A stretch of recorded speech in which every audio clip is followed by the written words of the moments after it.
Hello, everyone, and welcome to Fight Talk. Today, we're covering Street Fighter history, or more of Street Fighter history, and we are covering Street Fighter 3. I'd like to give a shout out to WebHead, who has been doing a great job with thumbnails for the artwork. Amazing stuff. Love the artwork. So, just want to give a huge thanks to my man WebHead. With me tonight, joining us are my two right-hand men. I'm going to start it off with, everybody knows, the utility man. What's going on, brother? How are you tonight? Hello, everyone. So, when did your ear get the Invisible Woman's powers? I'm curious. Well, I'm covering up. I'm out here in the boondocks. I'm out in the Pocono Mountains right now. I'm telling you, I'm just glad to have things working here. I thought you were in Florida. No, I'm out in the Pocono Mountains right now. Okay, the Tokyo Mountains, gotcha. So I forgive the unpreparedness, of course, with the backgrounds. You've got Third Strike behind you. I just went with my generic Blazt The Speakerz. For those of y'all wondering, the reason why is because he's got embarrassing curtains behind him. Leave my parents' curtains alone, man. Those are some fighting words. That's what that is. Is that why they were upset at us? Because I made fun of their curtains? Yes. Don't make fun of the curtains. Leave the curtains alone, man. Leave the curtains alone. I'm going to have to show everyone the screenshot later. Fine, whatever. And with us tonight, we also have my man, the BloodTide. What's up, brother? Yo, what's going on? What's going on? You doing okay? I'm doing great. Okay. And I would like to take a moment of silence for whatever the hell had to die to make those curtains. I'm just going to put that out there. You know what? Screw you guys. Leave the curtains alone. That's all I got to say. Makes you wonder, did they kill it up on the mountains or was it imported? Leave those curtains alone. Leave those curtains alone. That's all I got to say. Yeah, I think when the Mafia said it's curtains for you, those are the ones they meant. Whatever. So tonight, we're covering Street Fighter 3. I can already tell which version of Street Fighter 3 is Utility Man's favorite. But we're going to start. This isn't exactly like Alpha. There's not really a debate. Like, who likes the first one the best? Nobody. Who likes the second one the best? Sean players. That's about it. Yeah, and Ibuki players. Okay, Ibuki too, but she's still good in 3.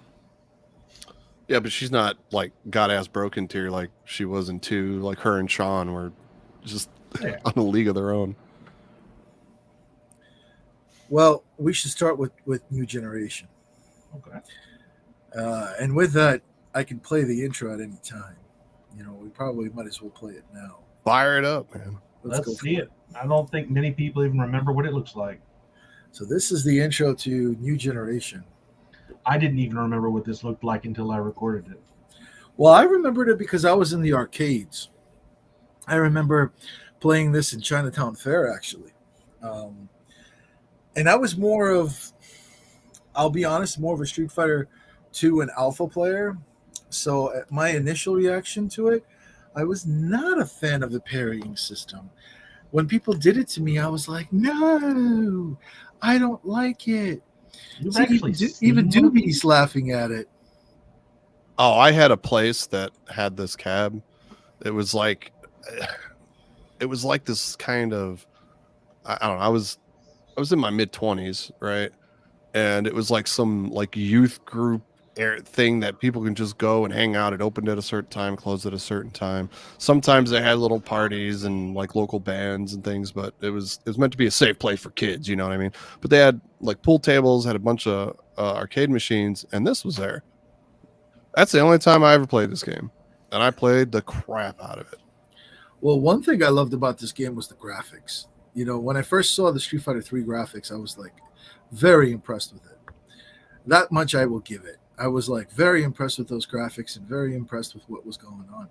I was also questioning why the intro looked like Alex was in the front and center. That's because he was. Yes, and that's why I said time But at the time, you're like, hello, no, Ryu's here. Who's this guy? Absolutely. Well, pretty much the graphics are the only praise this game was getting at the time. It was. Like, Still nobody to this could day. really... Like, nobody can really say anything bad about the graphics. It's just like, well, you know, it's not 3D and we're in a new 3D age. We want 3D fighting games. But this still looks good, at least. Oh, it looked great. These are some of the best. This is some of the best sprite artwork ever done. Even there's people out there making sprite games now, right? Just to be like retro and whatever. And this still blows them out of the water. Still, I It agree. does. It's no surprise, though, this game just wasn't very popular at the time. Now, we look back on it fondly now. Everybody knows what a great game this Third Strike is. They don't all know about the first two, but they know Street Fighter 3 in general. But yeah, at the time, most people passed this up because you had Virtua Fighter 3, you had Tekken 3, you had the SNK games. That's even funny that all Capcom these had their own threes 3D. were really coming out around the same time, right? They Because really you're right. were. That it wouldn't be uncommon to find this game next to a Tekken 3 machine during its Yeah, time and frame, sadly, you know? like this was often passed over because this was the start of that 3D. You'd have a age. crowd around the Tekken machine, and poor little Street Fighter 3 sitting there. Yeah, and no offense to Tekken, like I know a lot of people like it, but if you look at which one aged better, Third Strike wins easily. But Well, this is a debate because like a lot of people like think that like Tekken 3 was like the pinnacle of the series, I'm man. not Like talking they really about do. the gameplay. I'm talking about the look of it. Visually, Yeah. obvious. And that was the reason. See, now that's the reason why Capcom did that, though. They even said that. It's like, well, why don't you go like 3D? And they're like, no, this is going to age better because at the time, like the actual the way to to make 3D models, the technology behind it at the time, the people behind it were like, this isn't up to our standards visually. You know what I mean? So they opted for a sprite based Street Fighter 3. And I'm glad they did, but unfortunately, that didn't really sink Street Fighter 3 overall. It never really made the sales they wanted it to, and it wasn't until Third Strike where they finally broke even on it. That's true. Not only that, but then it was like it took like years later after that for it to get like the true appreciation. Even when Third Strike was in arcades, it was like okay, it's a good game now, but it didn't really get its true appreciation until much later. Yeah, and I think like nowadays people look back at it like it's one of the best fighting games ever made, and it's like, who were the people saying that 20 years ago? Well, it was a bit difficult because 1 and 2 didn't have console versions when they were out. Like, it wasn't until the Dreamcast where we got console versions, and everybody knows how well Street Fighter 2 sold on the consoles. 3 really needed a console port, but none of the consoles at that time could handle it. No. And the Dreamcast, okay, so get this. Okay, so the director of this game, right? The Dreamcast version is supposed to be the definitive version. It's funny. I have the Dreamcast here. I actually was going through my stuff. But a lot of people don't like it. A lot of people don't like it. They prefer like the arcade version of Third Strike as like the pinnacle. But there's so much wild things that you can do like on the actual console. You can change the way meters are done. You can change the way certain cancels are done. Like you can do special cancels into super cancels in certain areas where you never could before, and so on and so forth. And I think they even tweaked the parry system a little bit. Like the guy said, he did a lot of work for the version that went into Dreamcast. But I'm gonna tell you right now, from people that play this game, nobody likes it.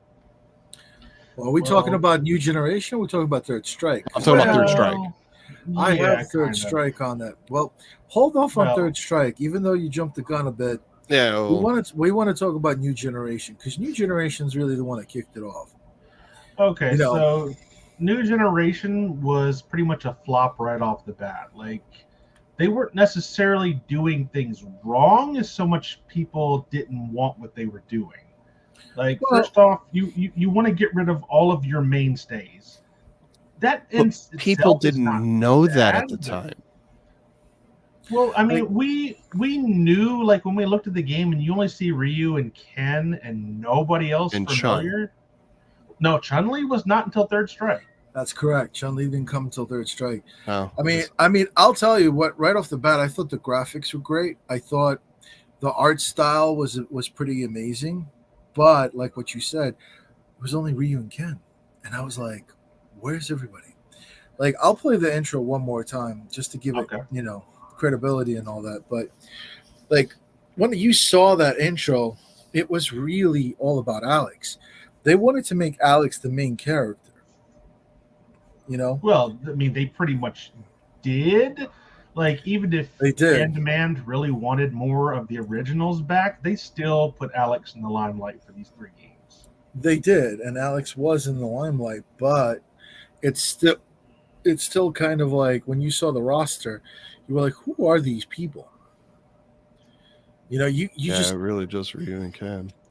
it was Well, just yeah, Ryu and Ken. you look at it, and it's like Necro's not exactly Dawsian. Dudley's not exactly Balrog. Like, you have No. a few character They archetypes were in there. trying to hit the tropes. Yeah. Yeah, Like, no Guile archetype, no Zangief archetype. And that which- didn't even come till later. not until not in New Generation. Like Remy Wait. is probably close to Who Kyle. was the boss in this game? It was Gil. is. It was Gil? it was Gil. Now I don't know if he had the resurrection in this one. I can't remember if he had Resurrection. Much like the Alpha 3 machine, I have only ever seen one new gen machine, and that was just at a place that had like an entire wall of fighting games, and nobody was playing it, of course. To be fair, like in Chinatown Fair when I played it, they had New Generation, but then I would say within the next 2-3 weeks, or at least within a month, then they came out with Second Impact, and that quickly became the arcade that everybody was really looking at. You know what I mean? Well, you're not talking about release date, right? You're just saying when yours got it. No, that's just when my experience. Okay. Yeah, Okay.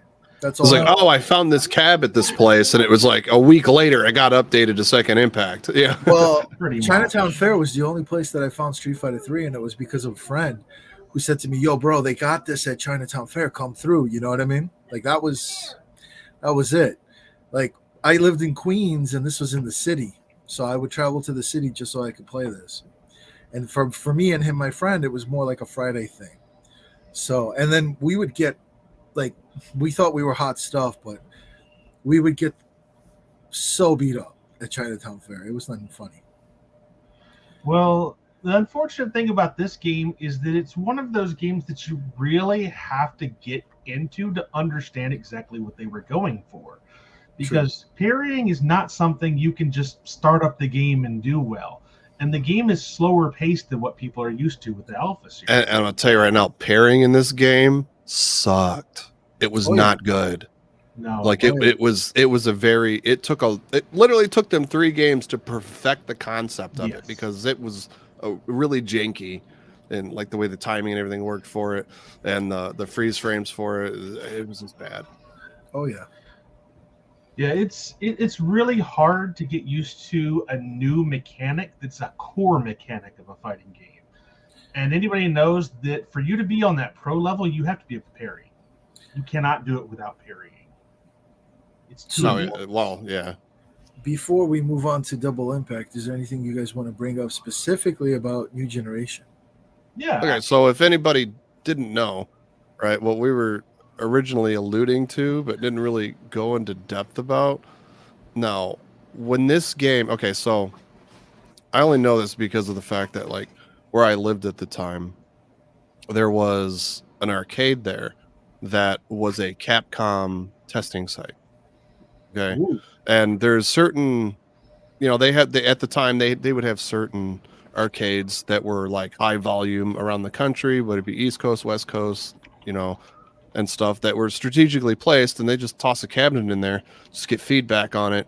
It's kind of like their way of beta testing something, right? And they were still making money off of it, And there was a couple games I can think of that I played before they ever had a name. One of them being Rival Schools, and the other one being Techromancer. It literally was just a cabinet that said Capcom across the top. Now, whenever Capcom sent out the cabs for this game originally to be tested, there was no Ryu and there was no Ken. That's true. And they You're got a absolutely right. very resounding no. Just no. Take this shit back. Give us, give us Super Street Fighter 2 Turbo 2. I don't give a shit, but this isn't it. You know, because they wanted Alex to be the main character. Yeah, that was their whole thing. Yeah. Their entire roster was new characters, and everybody went no. Well, Yeah, that's I remember that. Most people that I recall didn't necessarily have a problem with Alex. They just had a problem with everything that they know being changed. Yeah, I mean, Like- if you want to give us a cool storyline about Alex and like how he's kind of like the new front man, sure. But I want some characters that I loved from the previous game. Now, that to me really puts in perspective, and again, I'm glad I get to bring this up, the Marvel vs. Capcom Infinite scenario. Oh, Yeah, you don't want killed that game. Magneto. You just Killed want a that character game. that functions like him, but you don't want the character. Yeah, No, like here we are. want the character. We have Remy, right? Oh, he's Guile. Fuck you. No, he's not. Yeah, we want Guile and Charlie. Oh yeah. Like, we have proof already that people are very receptive to these characters. They want the characters back. Yeah, Combo Fiend lost his job over that statement. To be The Marvel's fair- Capcom Infinite one, yeah. Mhm. To be fair, he was in a bad position. Like there was No, he was. He was. He's trying to. He was trying to defend a sinking ship that was under like constant barrage. Like there was no way out of that. Good for him. No, they Okay. really threw him out there as a scapegoat. There was no way out of that. He could either be honest and take the hit right then, or lie to the fans and try to stay around. He tried, and that was what was. I mean, he's right. He's right. Okay, but this was a really bad way to put it because you're just gonna piss more people off. See, I don't know if he's necessarily right. Like, I enjoy other Shoto characters, shocker, but I don't want somebody in a robot suit that fights like Ken. I want Ken. It just doesn't feel the same. So you don't like the idea of like Mortal Kombat cyborgs that are just basically cybernetic versions of the original character? I don't Sorry. like the idea of the Doc robot from Mega Man 3 that just happens to have the robot powers. No, I want the robots themselves, the ones that give the personality of the character. All right. Well, to be fair, let's not focus too much on Mortal Kombat. We can do a Mortal Kombat history eventually if you guys want, but That was focusing on Mortal That's Kombat. rough. Yeah.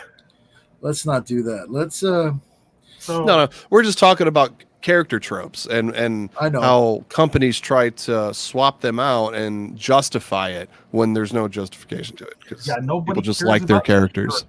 It's just Well- what the character can do that matters. No, we Yeah, like it's the character. it's the toolkit. You don't like the character. You just like the toolkit. Don't tell me what I like. I know, and that works for a brand new game with characters you don't know anything about. But when you have an Yeah. established character, you're attached to that character. You Yeah. want them again. And let me point out that Street Fighter 6 has the entire out the gates 8 World Warriors. Yeah, they have the OGs. They learned their lesson. All right, you guys want these you guys want these characters here. Fine. Okay, now we're going to fill in the gaps.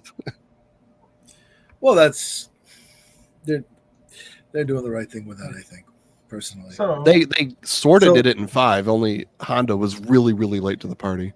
We'll get to 5 and 6 though. Before we do though, anything you guys want to add on for Street Fighter 3 New Generation? There's not a lot to talk about with that game, dude. well, I actually, think so. There are a You few want to? mechanics added in the game that weren't mentioned before. Okay. You want to So talk about this- that? This is our first Street Fighter game with a real dash. Oh, that's true. Yeah. That's a big thing. Yeah, there wasn't a dash in the Alpha series, was there? No, I mean, other than Charlie's, I think, or I guess guys running at you, which isn't a real dash. No, I mean that's a move though. That's not the same thing as a universal dash. Yeah, having a dash and like some of the other things, we finally have a high jump. We have quick stands on recovery. Did they have the top overhead? I was going to say, did Well- they have the universal overhead in the first game? I don't even remember. Well, the I feel dashes like that came was in in the the- Alpha, not in the Alpha series, but in the Versus series. And the Versus series were before Street Fighter 3. At least X-Men versus Street Oh. Fighter. I mean, That's kinda true. but like at the time, we just kind of attributed that as a Marvel thing because we had the hyper jumps, we had the hyper. We did, But it was really a Capcom thing, putting Yes. it into games. Yeah. Yes. Yeah, and you have to remember that adding in a dash or a high jump affects Street Fighter a lot more than it does Yeah, the Marvel absolutely. games. A lot slower pace. You just really just ramped up the speed of this game Yeah, by like just this, adding a dash.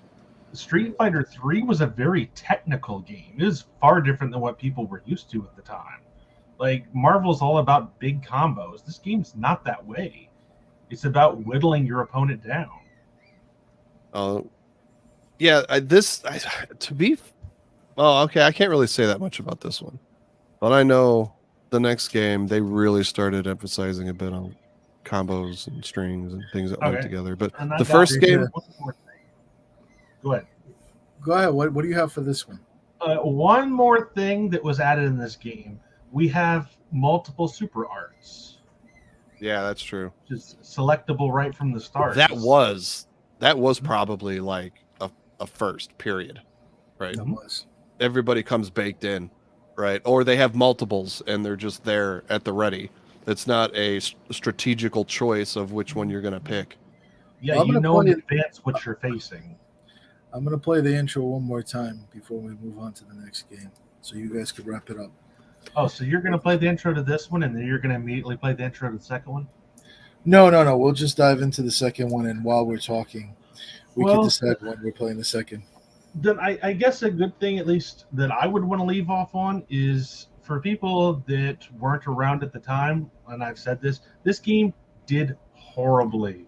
So few cabinets of this game were purchased that Capcom was practically embarrassed of it, and they quickly rushed out Second Impact to fix things.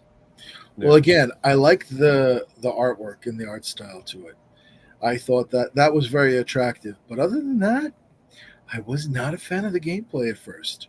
I love like the like right there what we just seen with them with the face off screen and like the victories, like the victory screens were really good. Like some of the best artwork in a Street Fighter game, dude. Like it was great.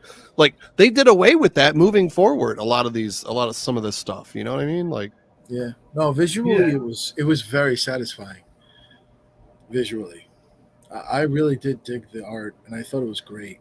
And I will say this series has some gorgeous stages. Oh yeah. Totally.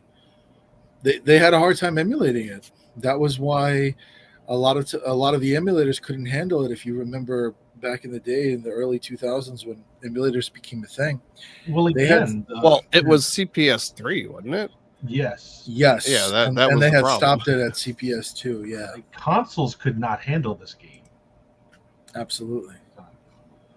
Like, I've heard rumors that the game could have potentially been on the Nintendo 64 disk drive, but since it failed, we will never know.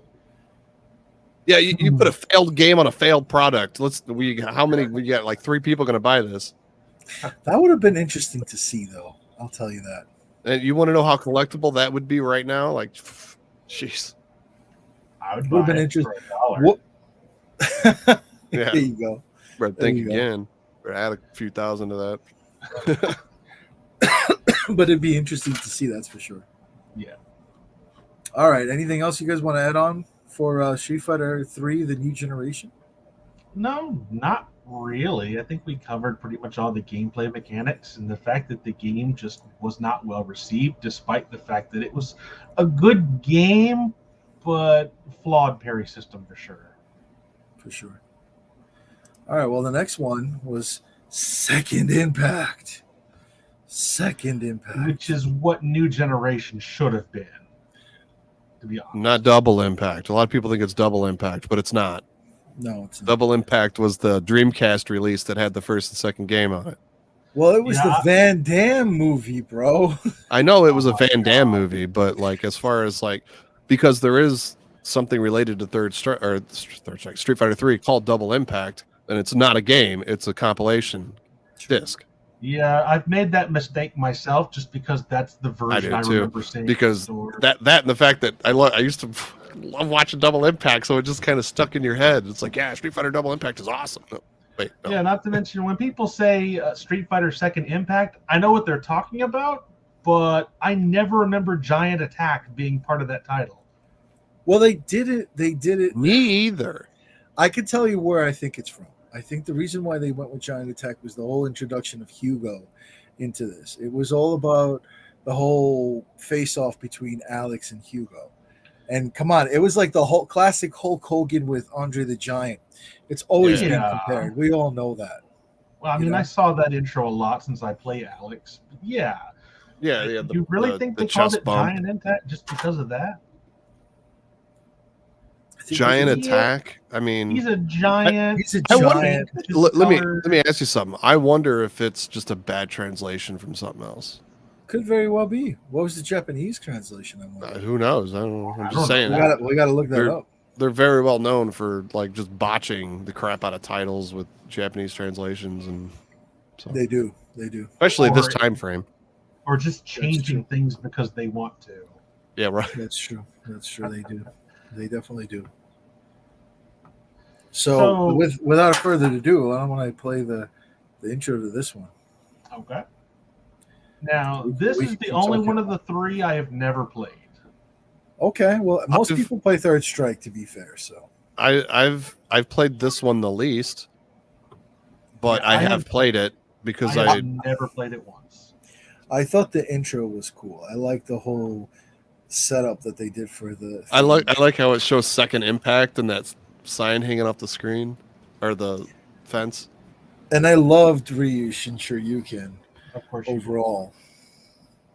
Well, you see, the reason why Blast loves this intro is because it has the power, speed, pride, all that, like Final Round does. It reminds him of his product. Oh, Right, there you right, go. right. You can't escape. No, you can't No. escape. Obviously, me being an Alex man, I have no problem with him taking center stage. That never bothered me.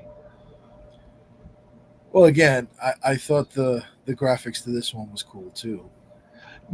Well, So I think the only thing added to this game character-wise was Hugo, right? No, there was No, also actually, it's Urien. not. Urien was also added. Oh, Urien, that's right. Akuma was added as well. Akuma was added. I and didn't see him in the- was- I So didn't was see him in the character Shin Akuma was in this one too. And we're definitely going to cover Shin Akuma later on, but Shin Akuma was in it too. Yeah, very interesting thing about Shinakuma that we want to get to for sure. We will.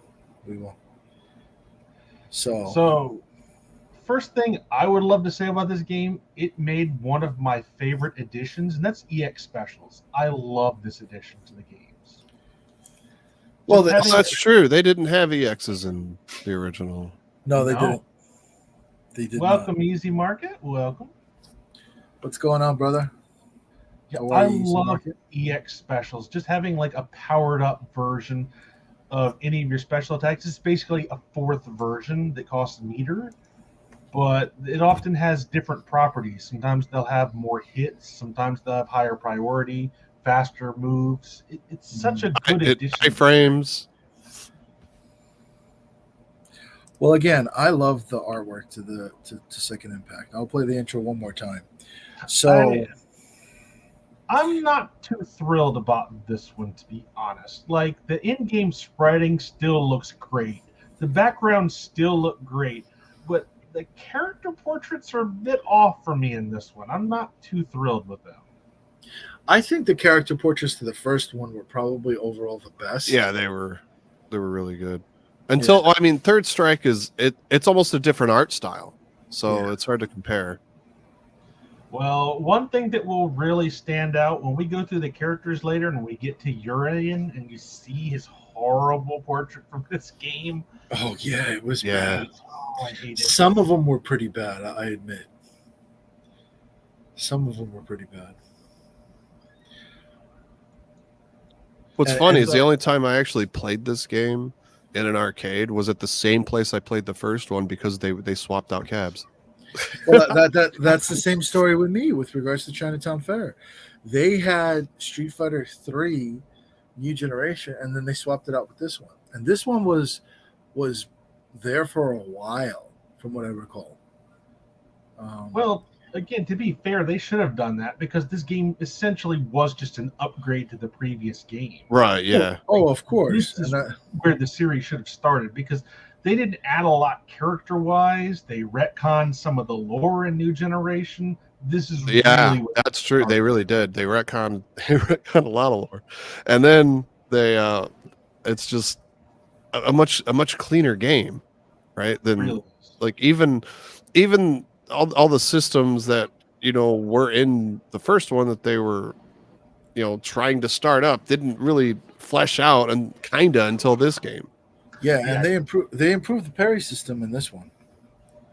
It got a lot better compared to the first one. Granted, again, I haven't played this one, but I did watch this one be played for this talk show so that I would have some knowledge on the gameplay changes. And it does look much smoother than the first one. The accuracy improved. It definitely got better. I will agree. This game has some silly like combo structure though. There's things that link in this game that probably shouldn't, and they lead to like over 50% damage and to resets and I think we're bringing up Sean and Ibuki again. No, I'm not. I'm not even talking about Sean. I've seen some crazy shit. We haven't gotten to the character stuff yet. From the twins, man. Even the twins in this game had some wild stuff that even later on it doesn't work. Well, I mean, Yun has disgusting stuff in Third Strike, so. Well, yeah, but no, this game he can do Yoo-Hoo into like full combo after it. He can't really. He can get a couple things off in Third Strike, but this game was, it was kind of crazy. Now, for those of you that don't know, I'm very fond of throwing, so this game has an interesting addition for me. This is the first time we had throw technicals. True, very true. Wait! You couldn't tech throw Not in the first one. Really? I didn't know that. Yeah, this not only did they add tech throws in this one, they actually had a method set up to where if one person pressed the button just a little bit later than the other one, they'd be at a disadvantage frame-wise after the tech. That's true. Huh. That's some pretty in-depth stuff. Yeah, that's not something you normally think about unless you go and look at it or you're a pro and you're doing it.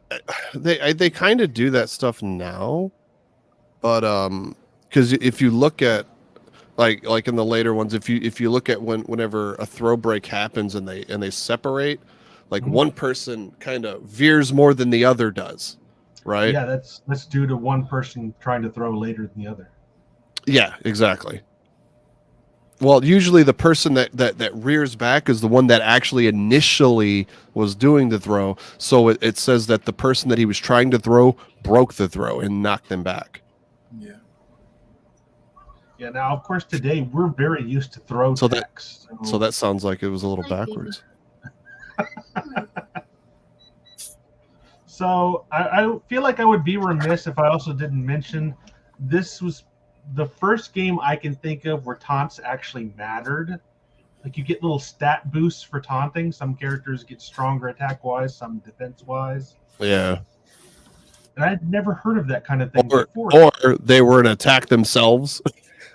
Yeah, some of them are an attack themselves. Necros, Yuns, things like that. But yeah, overall, I think, again, I don't want to jump ahead too much, but most people that play Third Strike know Q's defense boost. Once you get 3 of those off, he just takes no damage whatsoever. That's Necro's tongue taunt is a combo extender in the corner. It's kind of stupid. Yeah, how'd you feel about getting extended by a tongue lash? So yeah, this for me was very strange to me, because back when I played, again, don't want to jump ahead, Third Strike, I just assumed people are taunting to get that kind of mental advantage over you. I never thought at the time that it actually mattered for anything, and I wish they had continued that with future games. Yeah, because usually it's very character specific. It's not just some random buff or debuff, like it's typically geared towards that character's playstyle for whatever reason, or you know what I mean. Well, yeah, obviously Akuma is not going to get a defense boost because he never had any defense, period. Right, yeah. What's your take on this, Blast? You're quiet. Oh, I agree with Akuma and all that. I think it's good. Okay. Well, that's all the mechanics I can think of added in Second Impact. The only other thing is like Second Impact brought back the bonus stages. I don't even remember the bonus stages in this game. Didn't it have the semi? Or some kind of a truck, a big truck, a box truck or something? The car crushing? I feel like that was Third Strike. Oh, okay. Maybe it was Third Strike. I know Third Strike also had the basketball parrying one, but this one might have had that as well. Yeah, I'm drawing a blank on it. I don't remember any of the special stages. I'm kicking myself right now for looking that up, but I remember when I was going over the 3 games, I took note of what mechanics were added when. And I jotted this down, that Second Impact had bonus stages, and it's just completely slipping my mind which one it is. I guess that's what I get for not playing it enough. Dude, I haven't played this game since like 96, 97. 97? Yeah. It's probably the last time I touched this game.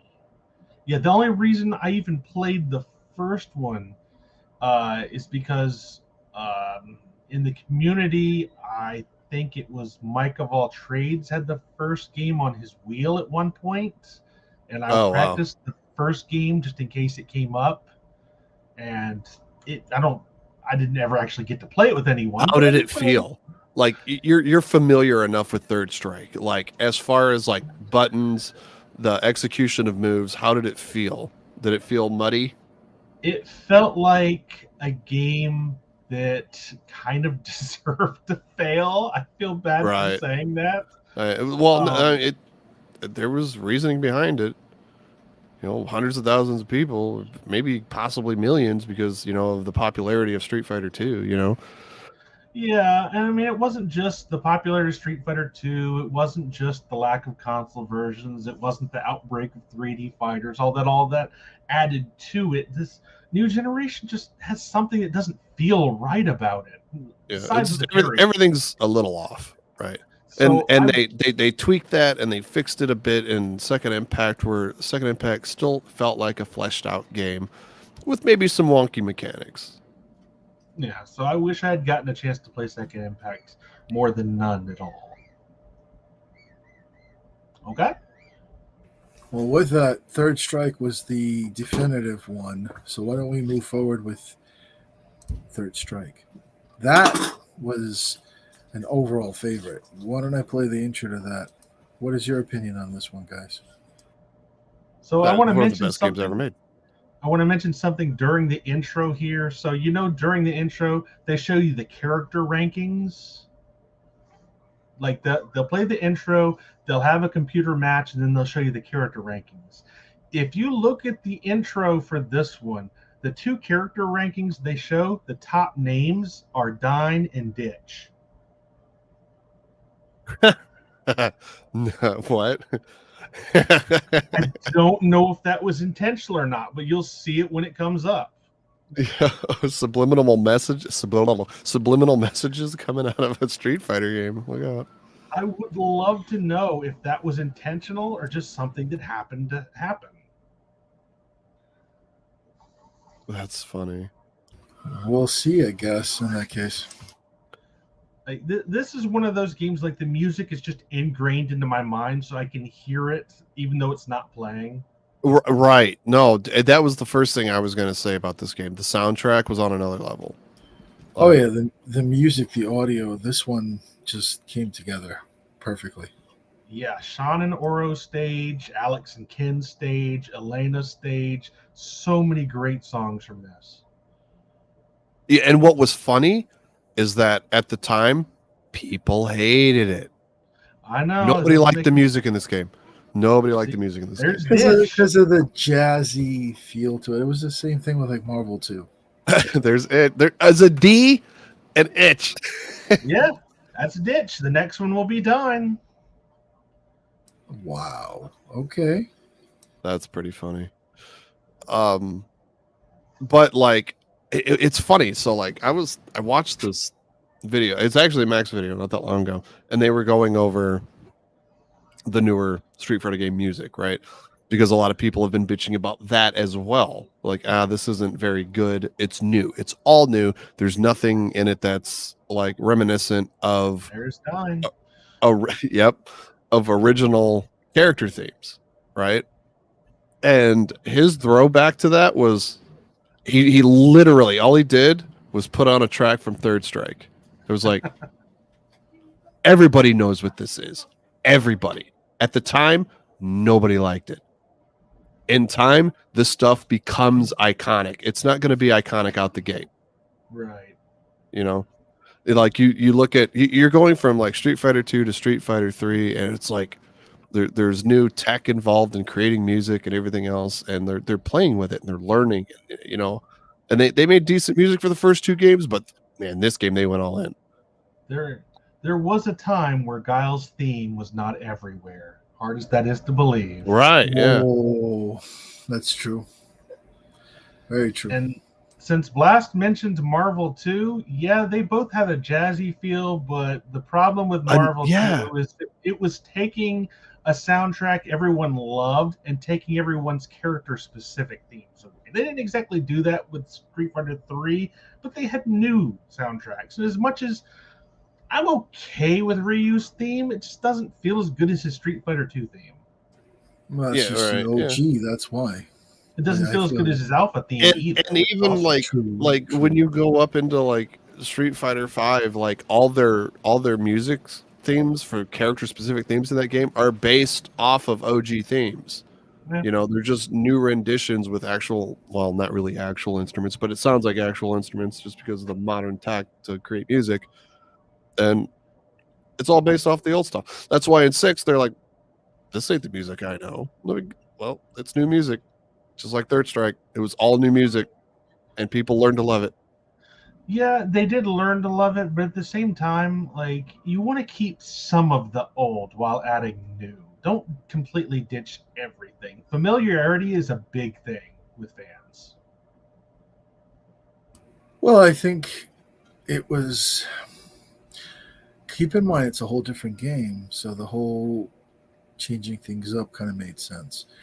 And I love the artwork to Street Fighter 3 in general, but I felt like they perfected it with Street Fighter 3 Third Strike. Well, the funny thing about Third Strike, though, is it actually doesn't have too much in the way of new mechanics. Like, they didn't add a ton refurbished. It's all refurbished, the old stuff. It's just polished, rounded off the hard edges, and that was it. Well, Third Strike does have red parries, which was new. Yeah, it does. Which, if anybody that doesn't know what a red parry is, it's whenever, like say Ryu throws a Shinku Hadouken. Okay, you block the first hit, parry the second hit. That's considered a red parry. And you can see it. The parry animation, rather than being like the bluish white that it normally is red. Yeah, and you can see the progression there. New generation, busted parry. Second impact, parry that works. Third impact, good feeling parry. Yeah, no, it was mechanically sound. Like, finally. He gave us the Daiko parry that everyone loves. Right? Yeah, like it's true. Evo Moment 37, man. Yeah, like it's great. Like, you just have to wonder, like, without professional moments like that, would this game have ever taken off? That's true. It's a good point. Evo Moment did. I mean, I feel like that that whole Justin Wong Daigo thing might have done leaps and bounds for this game. True. I think so. True. Like Always even play- in I'm when gonna this play it game one more time.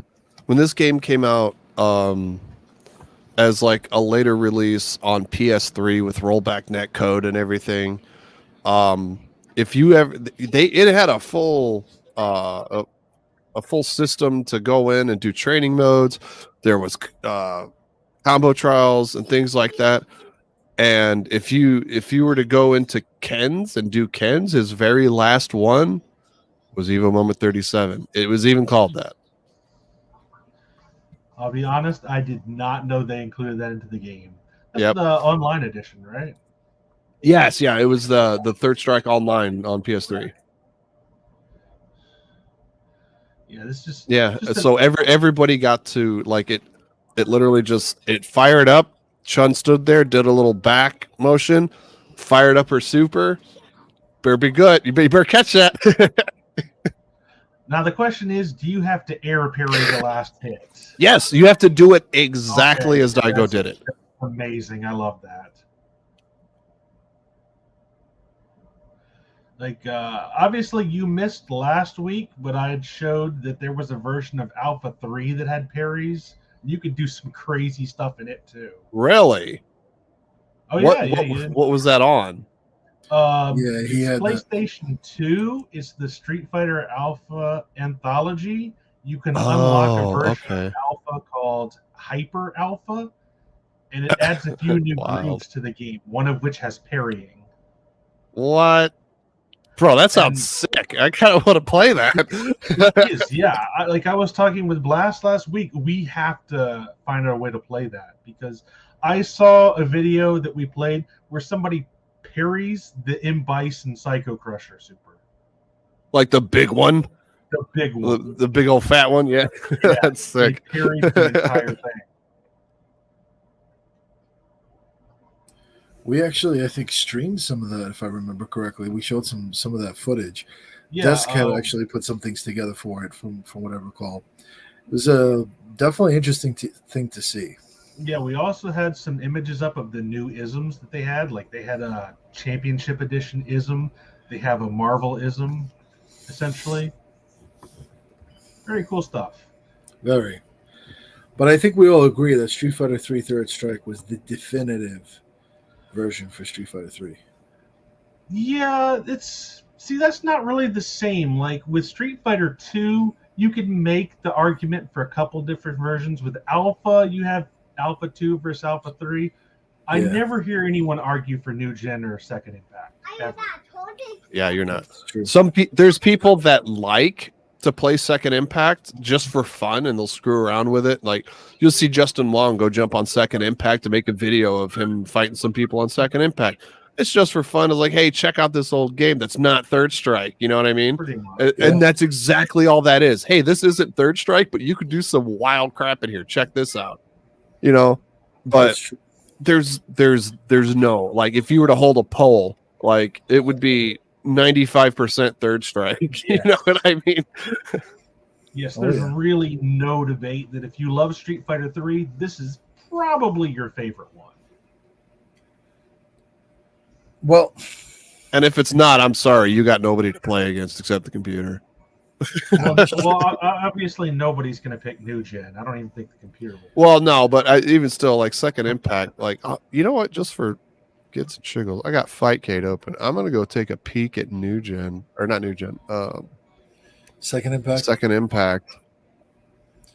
And just see, like, if there's, this looks like 22 people. There's 22 people on Second Impact right now. Really? Oh, that's quite a bit. Check out the replays. How many games have been played lately of it?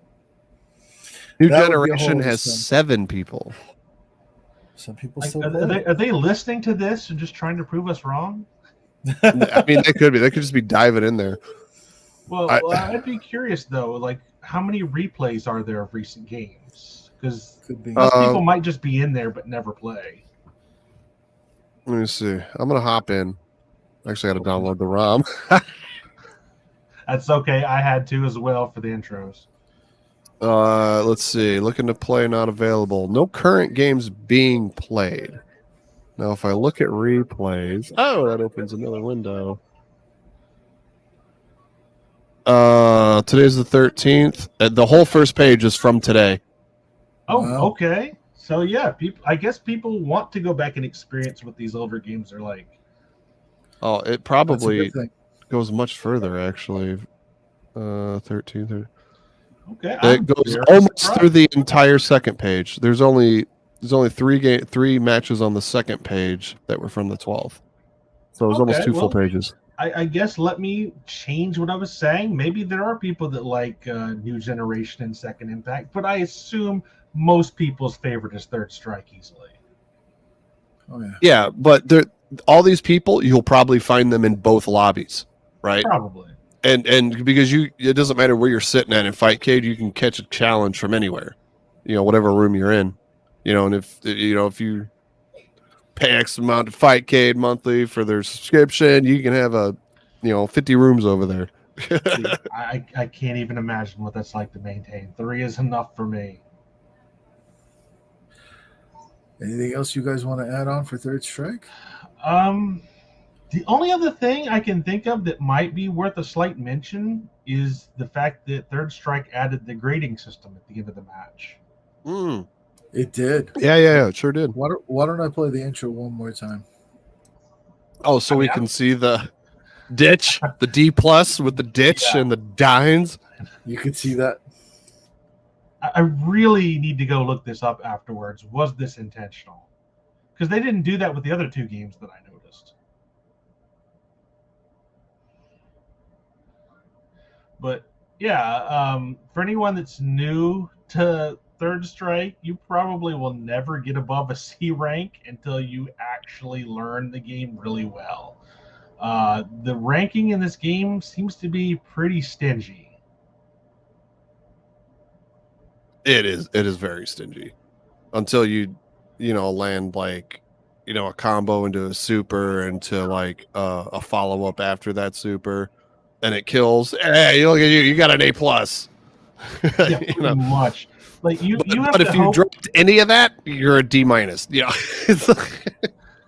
Yeah, not to mention it's not just you doing good. You have to hope your opponent doesn't do good. Right. Yeah, we'll just sit here and see what rank the computers get. We already know they're D's. I know. So I don't know why he replayed the intro again. Well, I can kill it if you guys want me to kill it. That'd be the first time you've ever killed it. I can. I like watching it, to be honest with you. Okay. I do like how first place was Saddam, right? SDM.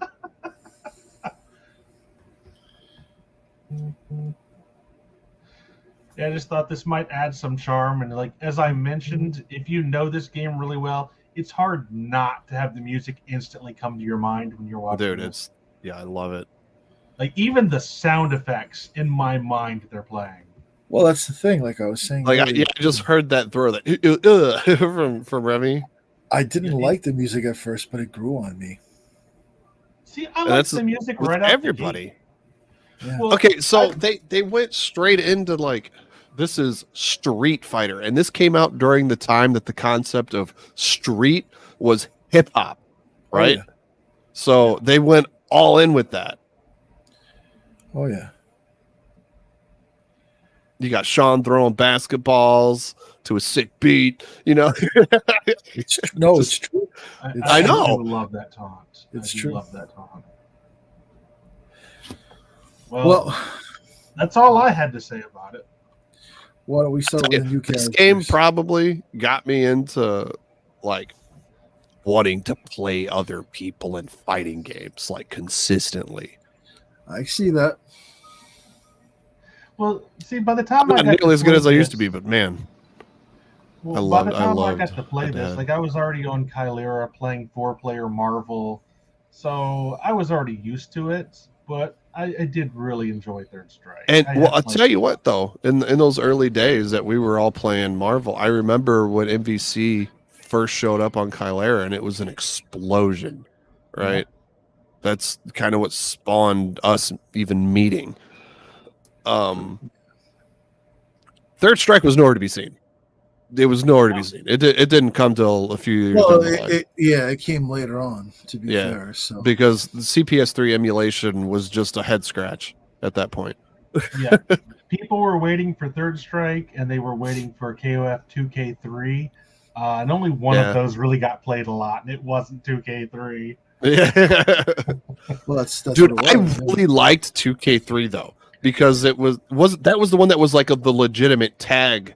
Yes, yeah, it was, but nobody plays it. I know that game was amazing though. I like it, but I never get anyone to play. The concept of like it just being like not just like, oh, your character died, next one come out. No, you fuck tag. This is Marvel 3, but it was KOF. Okay. I assume Blast wants to go through the characters because he has that look of, can we go through the characters? We can. We can definitely move on with the characters. The only thing I have to say about Kylera and King of Fighters, it was crazy to see a 6-player emulator where you had 3 versus 3. That's sick. Why can nobody duplicate this? I don't know. Why? I would be on that all the time. I got to give a shout out to the guy, the fucking rabbit. He's the one that programmed it for MAME, for King of Fighters, and for Marvel vs. Capcom when we had the 2-on-2. That was the best. Marvel 2-on-2 was the only thing that kept me in that game because I didn't suck at it. I didn't suck at it, but it was a blast just going there with 4 people, just cracking up and sitting in like. You know, it's a shame that we could never get 2-on-2 dramatic battles in Alpha. That too. That'd be pretty cool. Okay, you can move on, Blast. You're waiting. Thank you, boss. I appreciate it. I just make this stuff look cool. We're starting off with Akuma. We're going to go in alphabetical order. You're going through alphabetical again, so Yun's going to be last again. Yes, he will be. I have it in alphabetical order, so we're going to start off with Akuma. There is Shin Akuma, but we'll get to him in the S's. So, Akuma only came in Double Impact like we discussed before. And then he also had the iteration of Shin Akuma in Double Impact. But he was pretty badass when he came out. So, we had this whole debate with Red, right? What was the best Akuma, right? And we were going back and forth. He was saying Street Fighter 4. I was saying Street Fighter 5 just to, grind his gears a little bit, right? Because Akuma's really cool in Street Fighter 5. He's got a lot more tools. Okay. But if you want to talk about the most broken Akuma known to man in a fighting game, it's Second Impact. Hands down. Absolutely busted. Well, to be fair, you mean Shin Akuma, but we'll get to him. I don't know that I agree with that. I would say Cyber Akuma. No. I'm talking straight Akuma. I'm not talking about Shin Akuma. I'm not talking about Cyber Akuma. I'm not talking about any of that shit. I'm talking about Cyber Akuma actual Akuma. Actual Akuma. The character, just Akuma. No before names, Shin, Cyber, bullshit, whatever. Just Akuma. The most overpowered version of him. He's pretty top tier, but he's not like the best. Okay. Well, since we're not talking about like side Akumas, then yeah, I guess. Okay. Look, I watched the video. Justin did a video literally about this, like what's the strongest Akuma, and he showed up and he showed why. Right? And after watching that, I was like, oh, it's not okay. You should check it out. There's some stuff that this character can do in Second Impact that's just broken. We'll cover 4 and 5 later, but I have to agree with Red with regards to what he was saying in Street Fighter 4. Street Fighter 4 Akuma's pretty badass. He's got that double kick for his high kick that you can link things off of. That he has in 5. It's pretty sick. Yeah, he does have in 5. Yeah. But I did a lot of combos, and shout out to CS Vega. And we did a lot of things together in that Street Fighter 4 video for Akuma, if you guys have seen it. So it was a lot of fun putting that together. He's definitely badass. So are we also including like Alpha 3 Akuma Vism? What do you mean? Well, when you're talking about the strongest Akuma. Yeah. No, literally straight Akuma. I'm telling you, I'm gonna. Okay, well then, he's talking about regular Akuma. He's not talking Shin. He's not talking Shin. That's Cyber. He's talking about He's talking about the Vism Alpha 3. Akuma using Vism in Alpha 3. With custom combos and whatnot. One last one. Okay. Do we also include the X-Men vs. Street Fighter and Marvel 2 Akumas that can infinite? Can go that route. I don't know. That I don't know.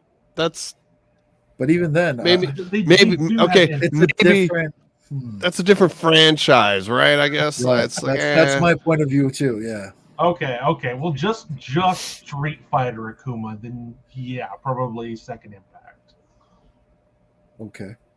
Because I showed you. Just because he was fun and could do cool combos in 4 doesn't mean he was the most broken character in the game. That video I showed you the other day might have been Shin Akuma, but regular Akuma can do a ton of that stuff that you saw in Second Impact.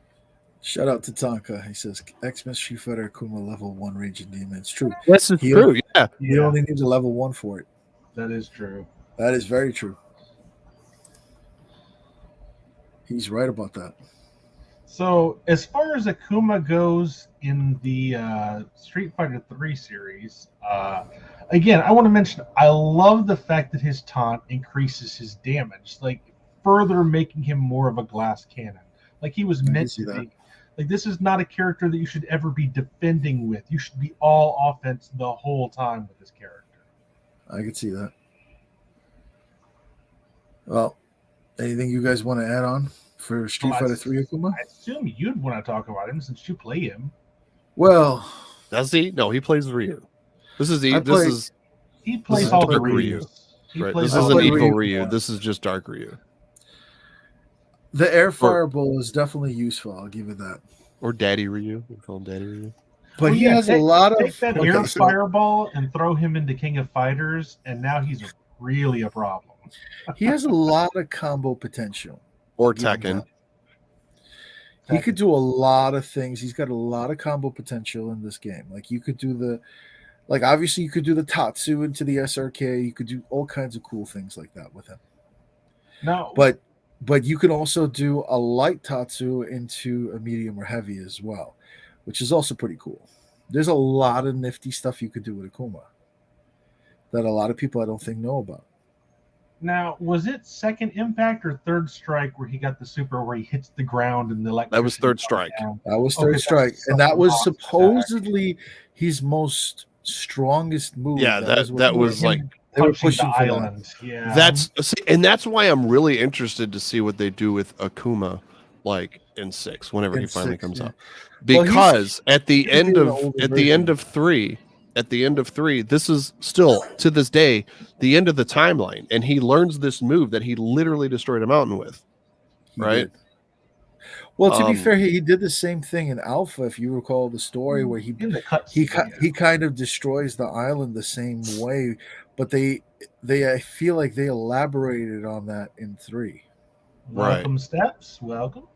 I felt like they did that. Hello, Steps. Well, everybody's probably remembered that cutscene in Alpha 3, and they want that attack, because who wouldn't want an attack where you sink an island by punching it? I can see that happening, yeah. Now, from what I understand, lore-wise, Akuma's just kind of waiting for strong challengers and occasionally fighting Ryu because of the Satsui no Heido. He's not really the kind to join a tournament or anything. He's just kind of in the background waiting for his shot. He's like, I'm gonna come in and I'm gonna kill the motherfucker that wins this tournament. That's his place.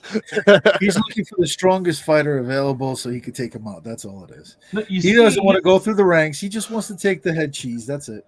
Which No, is why he fought Gen so much, and Gen beat him. Gen beat him much earlier in his life cycle, and as he grew stronger, he eventually to did. date he killed Gen. To date, like we don't know 100% for sure, but he killed Gen. He did he fight in avoided Alpha. he did avoid killing him. At one point, he at least in the comics, from what I read in Udon comics, he actually did not kill him because Gen was sick.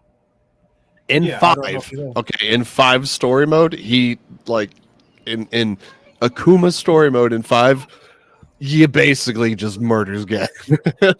He finally does. Okay. There Yeah. you go. Well, that's kind of the sad thing. It's like Gen's looking for one last challenge before he dies, and he fights Akuma, and Akuma beats him. It's like, no, I'm not killing you. Gen's And trying to fight to the death, and he's Yeah, trying to die in battle. It's his whole character arc. He's That's like, just- I'm sick, I'm fucked up, I want to fight to the death, but nobody can kill me. And Akuma beats him, leaves him alive. And then later on, when Gen actually has a purpose for living, that's when Akuma kills him. Yeah, He comes essentially, after it's what it's. That's basically, He goes you after want him. me to kill you? No. It's kind of funny though.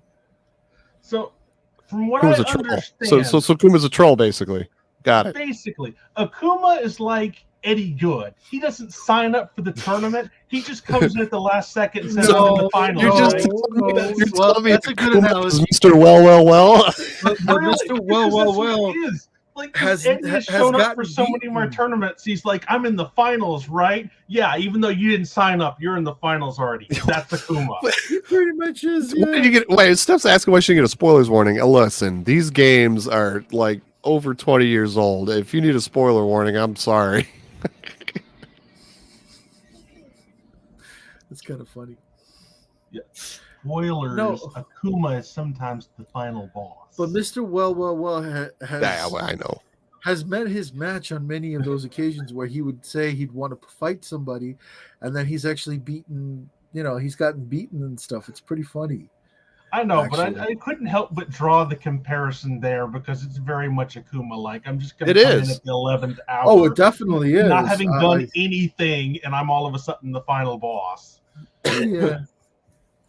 Look, I seen that's why Welcome to Mr. Die do that shit last week, right? He literally showed up at a two people fighting, dropped a freaking a video that he made, right, of like showing how great he is, and it was like, whoever won this, you're fighting me. Like I was like, damn, That Akuma just sounds- stepped into the chat. Like, Yeah, you mean the guy obsessed with the Raging Dooman? Yeah, that's pretty fitting too. Raging Dooman, yes, I didn't say Dooman. you said Dooman. You said Dooman. I heard it. You don't get an opinion back there.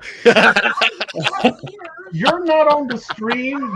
You're not on the stream. We can hear her. We can hear her for the. Tell her to quit eavesdropping. We Yeah, why don't you go ask your family, Blast? Which one did they hear? Oh, I'm a dead man walking. Just so you know. Oh, so you're Speaking going to of- get sides Why we don't don't you know give about your everybody family. a glimpse of the curtains before we Speaking of go? which, I Give him do need just to a glimpse. step away. Just give him a But- glimpse of the curtains. Come on, just show him. No, You just might show as him. well swap characters before you step away. This probably this one. Get a Oh, little. what? Oh, No, That's all you get. It That's didn't all you even get. work. It didn't even work. Please. It was. Oh, there we go. Please. Yeah, no, there. Somebody Oh, yeah. kill those That's all you things. get. That's all you get. God, Somebody kill them. what kind of Jabberwocky got skinned for that thing? Jesus. So why don't we move on to the next character? We're gonna move on to Alex. Yeah. And there we I'm go. gonna step away for a minute. This is my least. Like I know some things, but I'm gonna let you guys talk about the grappler. I'll be right back. He's not hardly a grappler. He is. Well, I mean, He's a wrestler. He actually is a grappler, even if he has he's not non-grappling a. attacks. He's not a wrestler. He's a street fighter. Oh, come on. The man has a power bomb. He has a tornado DDT. He has the flipping headbutt thing. I don't know, he man. has a German suplex. He's a wrestler. Like I maybe don't not know. like Zangief, but He come on. feels. He feel. Maybe it's just a different style of wrestling, right? I mean, I get, but he's very strike oriented. Where Geef is like always looking for that grab. He's not always looking for that. He can do just fine on his own, striking you down. Yeah, he can. And like this character in a way reminds me of Terry Bogard, where he has like 40 different special attacks and everybody else has 3 or 4. Let's see. Let's go. Let's see. He's got the stomp. The stomp, that's one. He's oh, he doesn't have like the so that no that okay, that was only in 5. That was his super in this one. So let's see, we got the stomp, we got the leaping like DDT, right? That's the half circle back and kick. Yeah. He's got the flash kick, the flash hand. Yeah, the slash. Slash. He's got the charge elbow. The charging slash, basically, yeah. Yeah, kind of. It's well, because the slash is with his hand. You know, it's like straight across. Yeah. Okay, the other one's. Yeah, that's fair. Now then he's got like the anti-air. That's 5. Grab with the kicks, right? Now, well, are we doing command normals here? Yeah, any special move. Because his back heavy punches that reach out, grab, and pull you in, right? That's 6. He's got the dive in the air. He jumps up and does the Superman dive.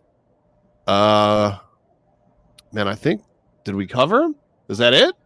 No, he has an actual regular command throw, which is his power bomb. Well, his power bomb. Oh, I thought you already counted that. So yeah, I mean, his power bomb, obviously, because he's basically a Terry Bogard type character. I just have a special for every single situation possible. Yeah, it's kind of silly. You can tell Yeah, he doesn't have any other command normals besides the one in the air and the grab for the headbutt, right? I think that's it. And let's go ahead. His crouching high punch is like a slight knockup. Oh, yeah, but that's still just a crouching heavy punch. He also has an overhead roundhouse, which is the forward high punch. Oh, you talking about the lariat? The roundhouse, right? He hits downward.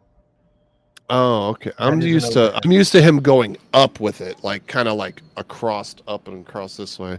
But that was like the lariat he had. He got that from 3, but I don't know if that was just his regular standing. Yeah, but that is a standing overhead.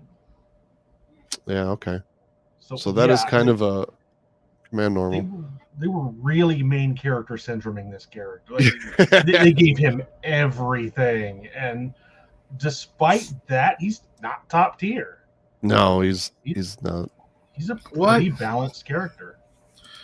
Well, you got to keep in mind that for first generation, and in general, like we talked about it, he was supposed to be the guy. He was supposed to be the main.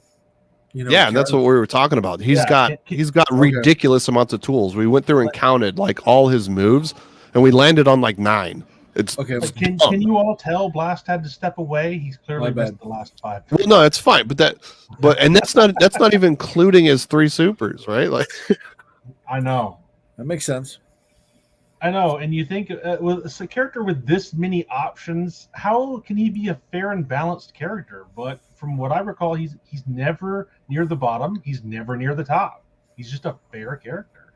Yeah, he's a Ryu. I mean, let's be real. They gave him a headband. They gave him a red headband. Yeah, and spoiler steps, he does beat Gil. He is the one that they have beat Gil. Oh, really? Oh, you didn't remember that? No. I don't know if I ever seen like the actual I mean, I've probably seen all the endings in Third Strike, but like knowing what one is actually the definitive one is like. It's been a while that I've looked at them. I mean, that's what, like, when I was researching the lore, and I had to fill in some gaps because I haven't played every character straight to the end, but apparently Alex did defeat Gil. Okay. So, yeah, that's going to be interesting moving forward then, because there's only going to be one game that comes after 3. Yeah, that essentially makes Alex one of the strongest canon characters in the series. If he beat Gil. Yeah. That's true. All right. Now, one more Ryu thing beat that I do Bison. want to Ryu killed Bison. That is true, though. He did. Ryu, didn't he kill like a weak version of Bison? Wasn't it in 4 Not in or 5. No, Not in in 5. In 5, it was full power freaking Bison head to head, but He was. but Ryu stepped in there with just learning after having just learned basically Yeah. what do they call that? The power of nothingness. Power of nothing, yes. Yep. Yeah. And that's basically what he used. He turned him into nothing. He did. So you already kind of He mentioned hit him this with the earlier, butterflies. but I do want I to saw point the out butterflies. Alex's intro with Hugo is one of my favorite intros. Are like Oh I yeah, know it's like I'm a classic wrestling. fan, Yeah. Yeah, no, the that's Hulk Hulk Hogan, versus- Hulk Hogan and Andre the Giant. Andre, That's what it yeah. was. Yeah. like that's That's what it such was. a good moment. It was. That was classic. Anything you want to add since you missed most of the beat? No, it sounds like you guys covered it. Why don't we move on to the next character, Chun-Li? Okay. So Chun-Li is next on the list, going down the alphabetical list. arguably the strongest character in this game. Hands down. Let's arguably go, the strongest Justin! Like he Let's obviously go, means Justin. tier wise, not lore wise. Yeah. Tier wise, as far as like selectable characters you can play that you might have the best chance with, you're looking at her. Yeah, isn't it between her, Yun, and Ken, the top 3? Top 3, yes, but she's like kind of like in a tier of her own. And it's because of the delay on the crouching medium kick. That is busted. Also, she has a very quick flip overhead too. Yeah. Well, her Hazancho is not terrible, but Yeah, the one thing it's hard to punish. the one thing that really makes her busted is her crouching medium kick into the leg super. Right. She's got that reach. Well, some of her hitboxes are just awkward. They are, but like I try to hit confirm anything in this game, right? Where you press a button and be like, okay, that landed, I'm gonna super. Okay, most of the time you can't do it. Okay, because it's like they don't give you enough time to confirm that. With her, you can literally see it hit, then do the motions and hit the button. Yeah. It's really long. Yeah. Welcome, Gibby. I know you play Chun-Li in this game, so I'm sure you're happy to see her time slot. Hey, Gibby. How are you, man? Mr. Gibby. No, I mean I'm Chun-Li. Chun-Li approved, man. I love Chun. I love Chun in any game she's so in. strange that she didn't come in till Third Strike. Yeah, it really is. That's true. So is she the only one that they kind of retroed into the game besides Ryu and Ken? I think it is. Well, I mean, other than Akuma. Yeah. Oh yeah, Akuma. Right. Yeah, I'm pretty sure. Okay. other than Akuma. those So it was four, it was Akuma in second impact, Chun-Li in third. Okay. Yeah. So those were the only 4 mainstays in the series up to that point. Everyone else was either new or in like off games. Like obviously, a version of Alpha 3 had Yun, but I'm pretty sure he was in Street Fighter 3 first. I mean, a version of Alpha 3 had fucking Maki. Yeah, that's true. It's the same one, Max. But yeah, like most people know that Chun-Li is the first lady of fighting games. So how is it she was not in New Gen or Second Impact? Because they were trying to build a new story. Yeah, that's exactly what. And it is. they were still sticking to those guns, man. And I'm gonna tell you what, They were. Third Strike Chun is the best looking Chun. Period, hands down. She looks freaking amazing. Her movement in this game, they've tried to copy it in like He's looking at utility man. He's 3D like, models, Whoa. 3D model versions of Chun-Li. They've tried to copy the movements of the way that they animated Well- her in Third Strike, and they really haven't been able to do it. Well, I'm waiting well. to see in what way he means the best. Thick legs, thick thighs. No. No. I don't think that's what he means. That was 5. She wasn't misproportioned in this True, game like true. she is in some Yeah, of the but later no, iterations. she's got it in this one too. I assume he's talking about the way they animated her in this game. Yes, no, I mean her animations in that's this game fair. That's true. are That's just what we're talking about. Yeah. yeah, Okay. like bar none the best she's ever like actually animated. Yeah, Even when now they like I was saying, even whenever she got into like 3D, like they couldn't duplicate. They tried to duplicate the way that she moved in Third Strike in 3D, and it hasn't worked. Now, okay, 6, she animates really well, but we'll get to that later. Okay. Yeah, I did not care for her Street Fighter 4 and 5 version. I like her in 5. She's fun to play in 5. She's hard as fuck to play in 5, but She's like one of his best in 5. she is bar none my most played character in 5. So, if I recall correctly, isn't her only real place in the story is saving some girl? Well, Yes, that's she's it's in worked 6 as into well. that. Yeah, she's in 6 as well. She saved her in 5. She like legit straight saved her in 5 from a Shadowloo base. We have to keep in mind that when this came out, 5 was not a thing.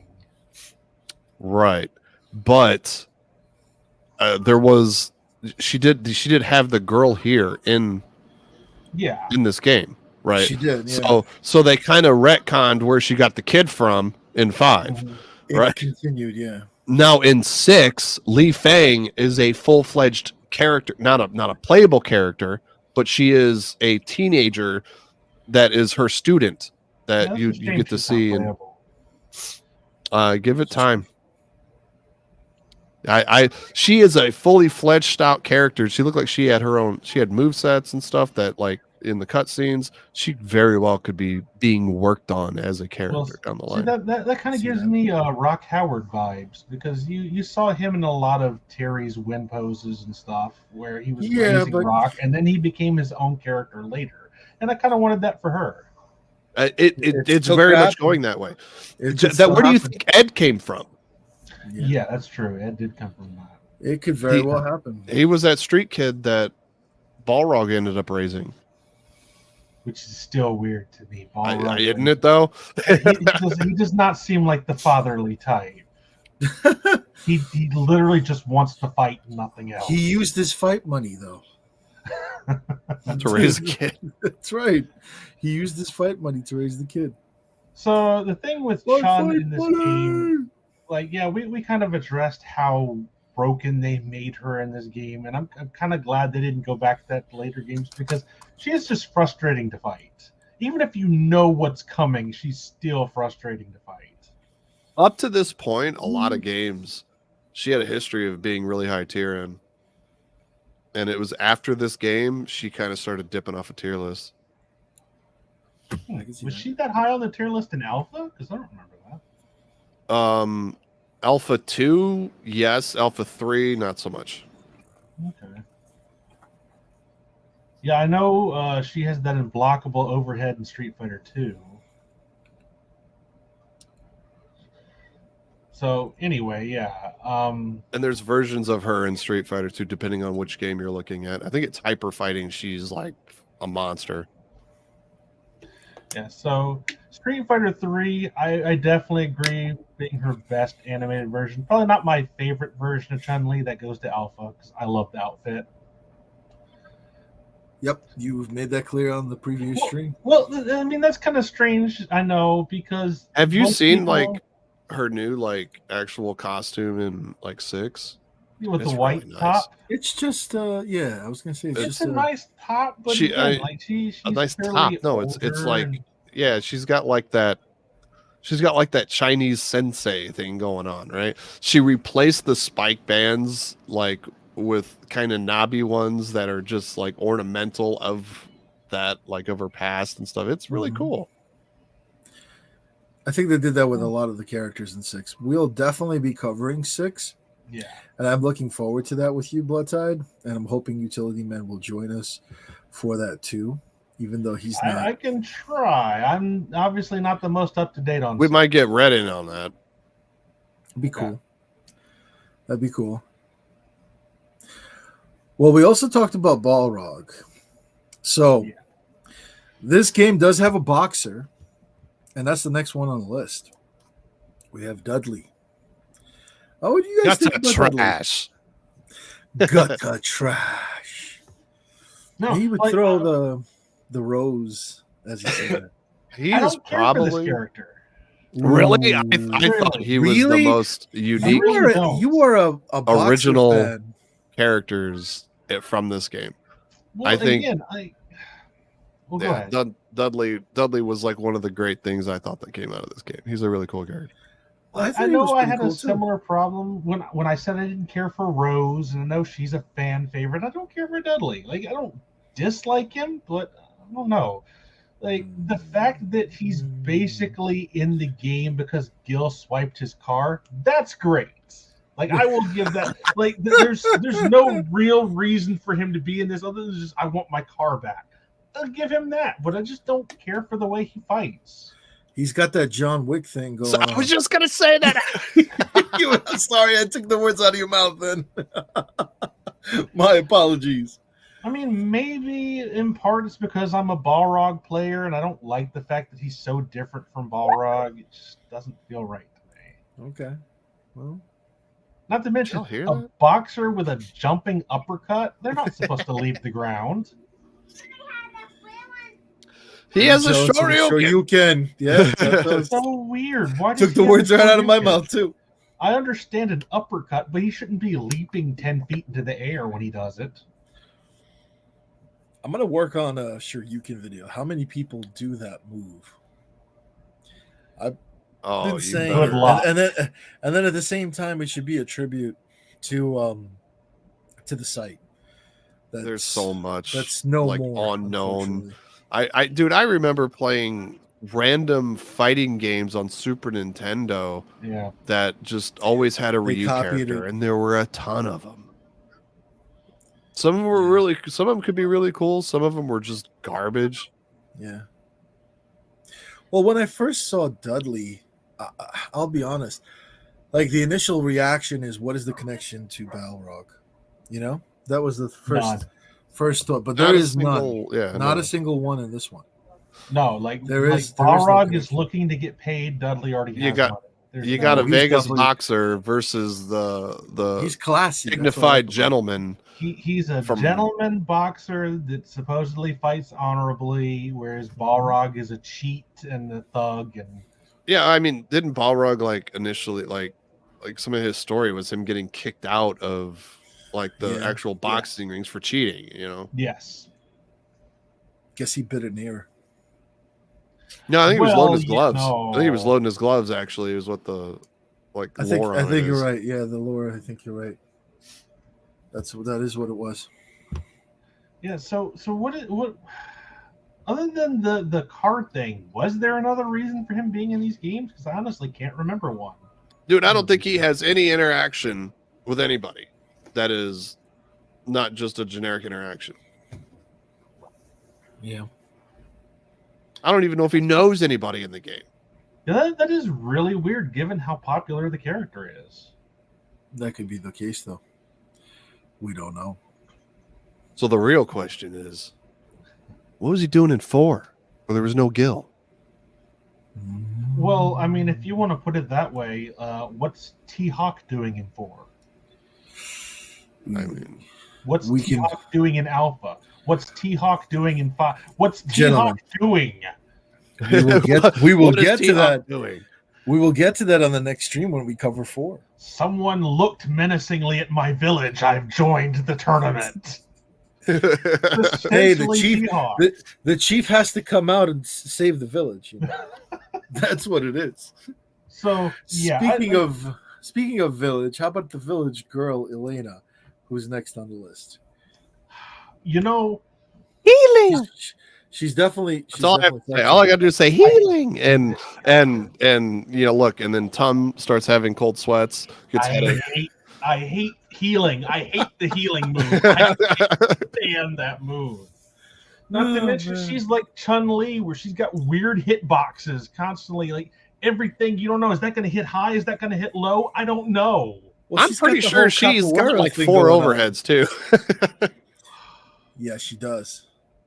Lore-wise, I'm fine with the character. Fighting her is a pain in the butt, though. I can Yeah, see that. she's a Rekka character without Rekkas. She could literally combo string or a special move into a special move, and like not very many people can do stuff. Well, I mean, okay, but yeah, I guess you got like Tatsus into DPs and stuff. So, but yeah, most of the time, people can't do stuff like that. She goes from an overhead to a sweep so quickly, too. Yeah. Like, you're going to get hit That's by true. one of them. Yeah, what like one of her specials are an overhead, Mm-hmm. and you can land that into a DP. It's dirty. And I don't think I need to mention healing is like one of the most frustrating things. And then ever. while you're over there Literally trying to figure out what happened to your life, and you're trying to get up and dust yourself off, she's over there just healing. Healing. That's one of She's the got the worst healing. ideas for them to add as a super ever. Just a character that heals like half their health bar back. Why would you do that? The concept, I really feel like I've only ever seen it used like, I don't know, 2 or 3 times ever in fighting games, and it was never to the point where it was a chunk like that. No, Healing. like we've had some attacks that stole some health, but nothing like that I can recall. Like even in Tekken, like what Lei can go into his like drunken stance and take little fake shots, and you'll see +1, +1, +1. He can literally heal himself doing this, right? But most games like that add healing into a fighting game, it's so minute and usually just a gimmick. Hers is a full that like her whole kit is based around this at this point now. It's you knock them down, you get the hell away, and you heal. Like Pretty much. Yeah, Like I can see she that. has range, she has speed, she doesn't hit that softly either. Like this is another character like Alex. How is this not a broken character, but she's actually balanced as annoying as she is to fight? Again, outside of healing, that's still stupidly broken. I don't care what it is. Healing. I hate that. And the moment I see them choose that super art, I don't want to play that match anymore. I just don't. And it's funny, it was like it still wasn't even like fantastic in this game. Well, like not until 4, I think. Okay, like Ultra 4, she's god tier because of healing. Yeah, but I still hate it in this one though. Okay. Like I hate knowing that it's coming. I whittled them down to almost nothing, and that's with me having to guard high, low, and neutral 100% of the time, knowing that they're just going to back off because they're faster than me and heal. Yeah, I can see that. I cannot stand fighting this character. I really can't. It's like, look, if I wanted to deal with this shit, I'd go fight. I'd go play the computer and fight Gil. This damn resurrection. I got a better chance interrupting that. I feel like I'm more defensive in a bullet hell than I am fighting Elena. That's really what it feels like. And I guess Blast got a call. Is that what that buzzing was? Yeah, it wasn't me. Yeah, so I feel like Elena's another character that doesn't really have an important part in the story. She doesn't. Yeah, there's. I mean, why is she there? Anybody know? Anybody know why Elena's there? Outside of Street Fighter going, let's make new characters. Well, And that was the the problem. story, but I was thinking it was something like this, like she's coming to protect her town or like what we were joking about. I think that may be what it is, but I honestly don't. Are you saying she has T-Hawk syndrome? She might have the whole T-Hawk thing going on. Like, I mean, who's going down to Brazil, or where is she from? Brazil? Is she Brazilian, right? Yeah, she's got the whole capoeira thing going. Yeah, capoeira. Yeah, you know? Somewhere somebody spit in the general direction of her village, so she's here. I got you. I don't know if that's a fact though. I don't know. I really don't know why she's here. All the lore stuff I looked up doesn't really have a ton on this character. It's basically just there to give you another character to pick. And eye candy. She's got some of the most provocative like intros and outros in the entire game. That is yeah, right. when you the whole intro when you fight her is like that. Yeah, the whole pose that she's doing right this moment that you have on screen. Yeah, that you keep looking over at. Not even that one. Like just like in game, like the one where she's standing there and she puts her hands on her knees and she makes a table out of her ass. You know. Well, then the handstand one where she just falls to the ground, showing you the back of her. Yeah. There's Yeah, I can see that happening. And then there's healing. That's your favorite. Well, there is somebody else that heals. In fact, he resurrects. But he's the boss. Come on now. He's the boss. To be fair, he has to have a full bar. Resurrection. But yeah, when he busted out the wings, I remember fighting him in the arcades for the first time, and I was like, what the hell is this? You know, I finally beat the guy, and I was like, yeah. All of a sudden, he picks up, gets wings, resurrection. I'm like, what the hell is this shit? Like, I'll never forget that.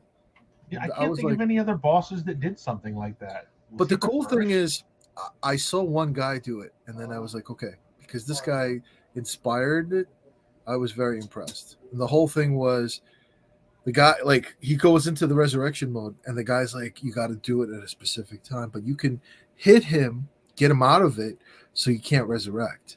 You can't be near him during the because he has like a shockwave around him as he gets up. So you got to be out the range of that, and as soon as the shockwave goes away, you can dash in and knock him out of it. But it's pretty tight timing, honestly. But I'll never forget it. The first time, like when I got to him, I was like, how the hell do I beat this? I barely beat him or whatever, you know, as a kid and whatever I was playing him in the arcades. And then all of a sudden he resurrects himself. I'm like, what? It was a challenge. It was a real challenge. Now, odds are you're on like next to no life at that point, right? Like, yeah, exactly. Like, I've never seen it done before, but if you have a cheat for infinite meter, can you resurrect more than one time in a round? I think there's something in place to prevent that. Because I've never seen it happen twice. No, I've seen him get multiple meters in a round, but I've never seen him resurrect twice. Okay, well, at least they have that safeguard. Neither have I. You know, I don't know around the time the character revives like the fourth time, I'm tired of giving this machine quarters. It's not worth beating anymore. True. I've seen this ending. Fuck this. So, what I recall, it's not worth it. Lore-wise, and I don't know if this was retconned or not, but I think Akuma had hit him with the Raging Demon and then left, and then he revived after Akuma was gone. I saw some about that, but I'm not sure if that's actual. I don't know if that was retconned or not. Yeah. I just know he's like the head of the Illuminati, and there's all kinds of mystic crap going on, and he's got purpose for G, right? Because G's some wild mystical being. And well, I mean, they really fleshed that out later, but for just the Street Fighter 3 games, we barely had anything to go on. Like, where's Bison? Why is he not in this? Urien was his brother. That's about all you get. That's what you get. You get Urien's his brother. Ooh, there's your big story arc. Which we didn't even get Urien until Second Impact. Right. He's like, we got this guy, Gil. Okay, he's our boss. All right, cool. All right, next game. Hey, here's his brother. Oh, all right. I mean, in that sense, like it feels like they had to give him the resurrection to give him something he would remember. He would say it. His voice in it was so retarded. It was like it was like this weird muffled deep. Yep. Yeah. It was so stupid. He almost feels like an SNK boss with the presence he gives off. He does. Yeah. But he was a good boss. He was pretty creative and cool. I actually like what they did with him in 5, but we'll get to that when we stream 5 as well. I'm pretty sure BloodTide's got like a whole bunch of things he would want to talk about with that. Look at his face. character. Yeah, so I mean, we're all talking about the resurrection, but what about his full screen shining super, whatever that is, that just chips a ton out of you? Like, Well, he also did where he had like the Harmony ice, super. yeah, icicles would also fall from the sky. I No, it recall. was meteors. His arm came up, and he His just summoned all meteors, the yeah. meteors and ice and everything out of the sky. I thought that was pretty cool too. well, it's kind of like the resurrection away. If you don't stop it immediately, there's no counter to that. I mean, I guess unless you're like the god of parrying. Lore wise, I never followed up. I'd love to know his story. I'd love to know what made him the way he is. Why does he have both elements of heat and cold? Well, You know? as far as I know, they have not finished his character arc yet. There's still Yeah. things unexplained with him. And certainly back then, when we just had 3, we had no idea who he was, where he came from, nothing. Just the Illuminati thing. Okay, he's the boss. Even in 5 used he was used as like an introduction. It was like, oh, this is the beginning of Gil.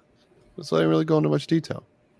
Oh, Well, yeah. they did that with a lot of characters in 5, mind you. But I mean, we kind of noticed that they did that as a bridging point between Street Fighter 1 and 2 with Alpha. They've kind of done the same thing with 5. It was a bridging point between 2 and 3, or I guess 4 and 3. It was 4 and 3. Yeah.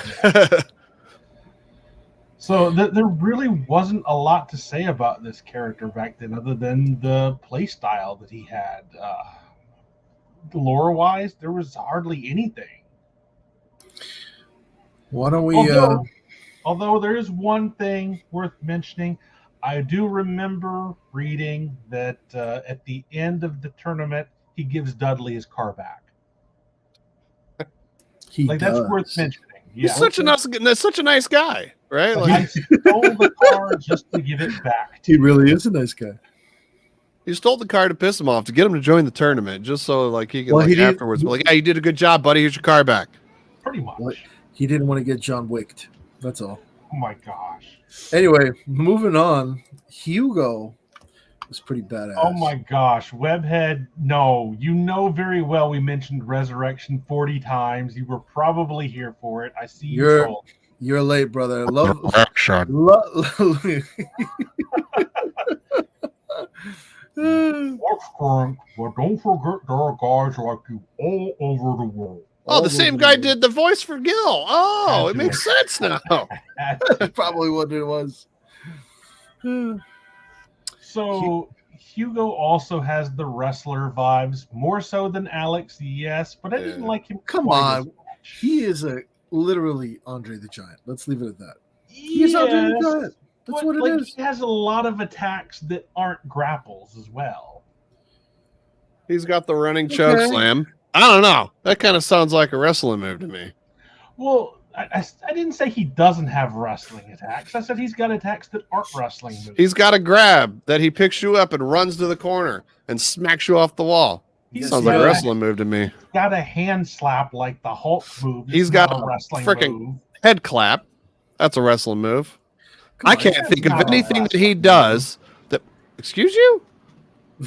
The No. fucking that's a wrestling move, boss. no, the little hand clap thing that he does. That's not a wrestling attack. You clap people's ears. You can, yeah, no, He that was a doesn't wrestling clap your thing. ears. Cue though. that song. I can make a hand It's- clap. Yeah, he does. Even if you take that one out, everything else Fun fact. is You guys- straight wrestling. You guys Yeah, saw I saw said what he was WebHead more said? of a wrestler than Alex. Yes. Yeah, He we literally- talked about that with doing Alex because he was the first character or Second Wow. year. second. Well, character. Alex is Hugo came around in Double Impact, but the whole thing with the reference to Hulk Hogan and Andre the Giant that was awesome. Now I have read they wanted Hugo to be a new gen, but couldn't get him in. That makes sense. Yeah. It but- seemed like somebody so that probably should have been there in the beginning. he should have been, but then like they would have less to even do with Second Impact. Like because Second Impact That's just kind true. of refined the game instead of added new stuff. But no, like I used to play Hugo a good bit. I always like the backbreaker super, which is just a lot of fun to hit, even if it doesn't do a ton of damage.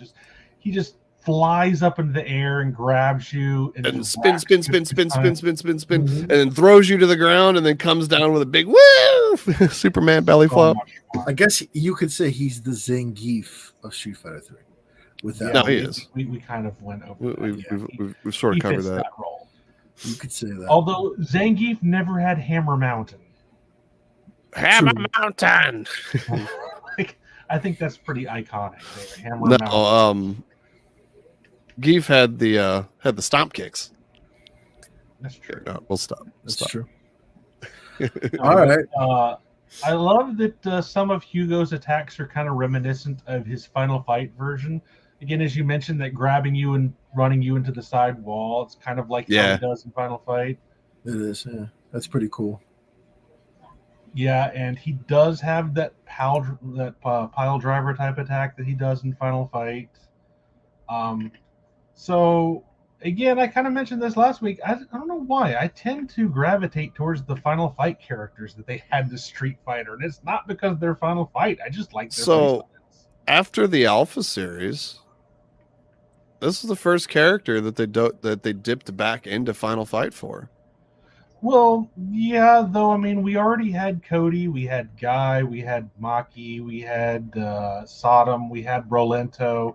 They didn't really leave a lot of characters left to add. I mean, of course, we got Poison at the same time we got Hugo. Outside of Hagar, was there really anyone left that people would care if they were added? Seku. Who? Exactly. Yeah, exactly. Well, why don't we focus on some other characters? I want to move on to Ibuki. So I want to ask you guys if you know the reference between Ibuki and with Guy, because I know Guy looks after her on a lot of things. Oh, you mean that they're both ninjas?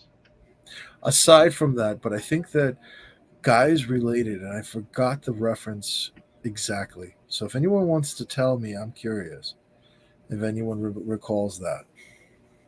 I don't remember them being actually related. It comes later. It's more like Street Fighter 4. So we didn't know. We at the time could- Street Fighter 3, We you know. could talk about that with Street Fighter 4 later on, and I'll probably have time to spoil things for next week. to research. Yeah, but she was pretty cool, and a lot of people like to use her in Street Fighter 3. Well, I mean, Second Impact had a lot to do with that. Let's be real. She's pretty disgusting in Second Impact. I still She's think pretty she's good. fun in Third Strike. She's pretty good in this one too, in Third Strike. I don't think she was that good in New Gen. WebHead, he is. Abigail is also from Final Fight, from what I recall. Yes, he is. Although they drastically changed how he looked in Street Fighter. Yes. And I don't think he's a character anybody specifically wanted either. But her being, she was a pretty cool ninja in that. Apparently, they are from rival clans. Oh, you looked it up? Yeah, and apparently, Guy got out of fighting her by giving her ice cream. This is Okay. That's one hell of a bribe. Okay. Okay. All right. Outside of that, there's not a whole lot going on there. No. Yeah, she's Otherwise- another character that, at least as far as this point, the timeline doesn't have a lot of story going on.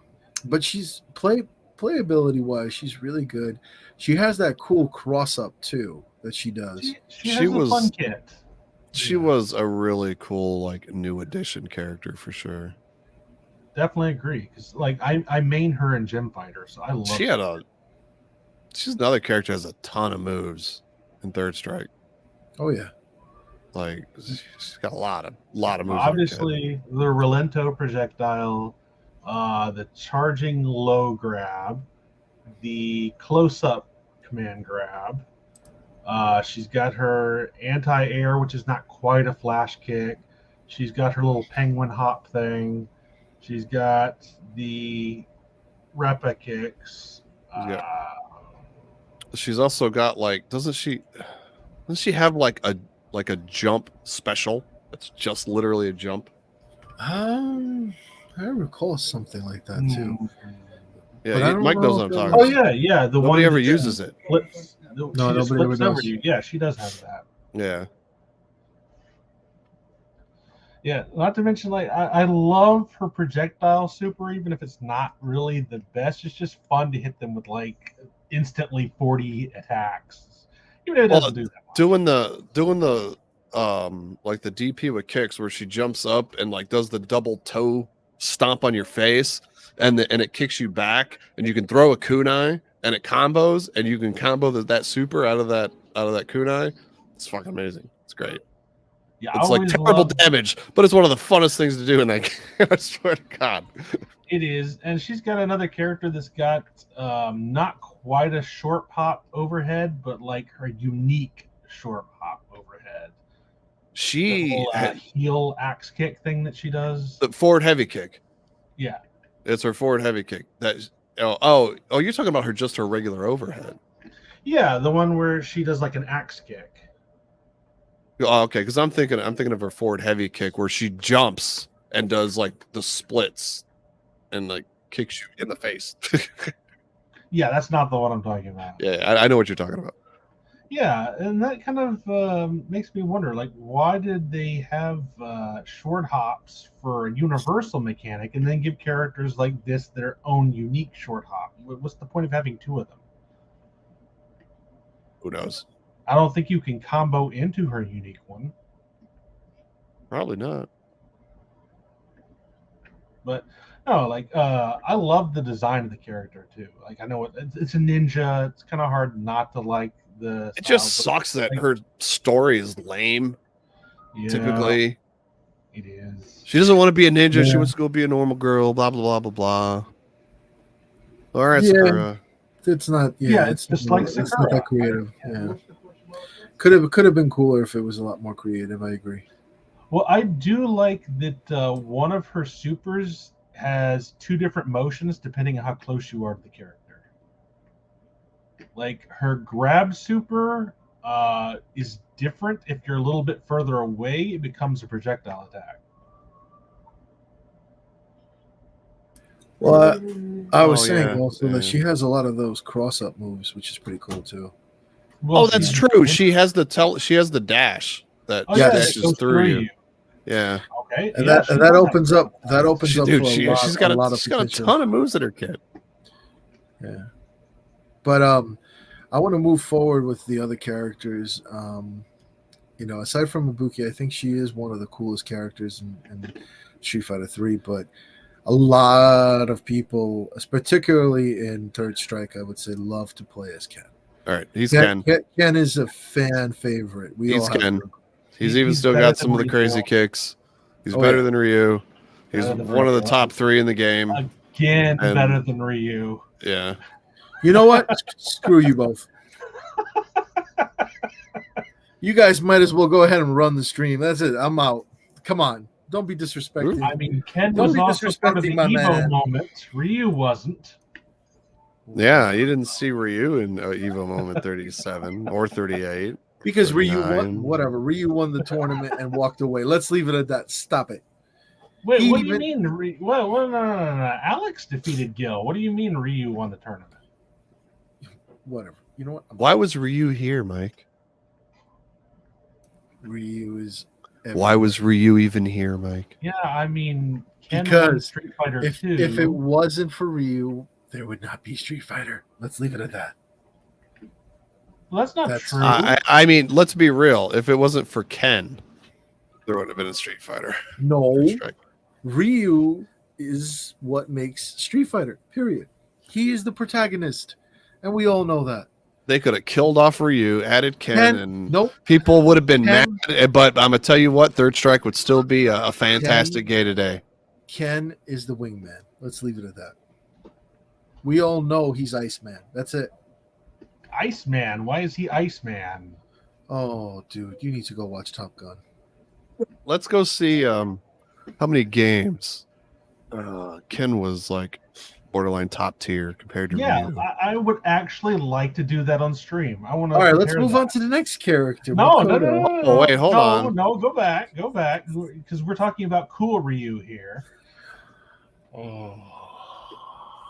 So, like, everything about this character just flows so well in Third Strike. It seems like everything combos into everything.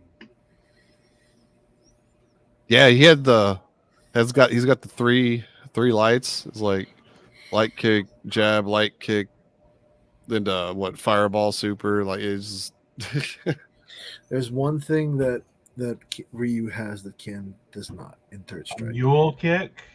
A yawn. Aside from the donkey kick, he does have the Shin Shoryuken. And we'll get to Ryu and why he's better. You know what else Ryu has that Ken doesn't? A bendel. You know what? You know what else he has Have that your Ken fun doesn't? now. A duffel bag. Have your fun now. What good? What Ryu good is it also doing? I'll has get to holes it. in his I will shoes get that to Ken it. doesn't. Got a bag full of clothes and no damn shoes. Whatever. He's a bum. Listen, Ryu was wearing slippers in Street Fighter 1, and now Yeah, he's getting Ken's in slippers. 6. We went over that. No, he found some chicks like loafer heels, like flats or something, and he was wearing those. Listen, just because you did that doesn't mean that he did. Let's leave it at that. No. What are we Strike talking? is where I first heard of the flowchart memes. I don't know if that's where it originated, but that is the first place that I heard it. Oh my god! Flowchart Like, Ken came from Street Fighter 4. Wow, even WebHead is with you guys. You know what? Well, because I lost all respect. literally, I lost all respect. At Well, this And took his shirt off. the most exciting thing about Ryu is that he's fighting not to be what would make him cool. Like it's like I don't want to be like Akuma. Akuma's too awesome. I just want to be me.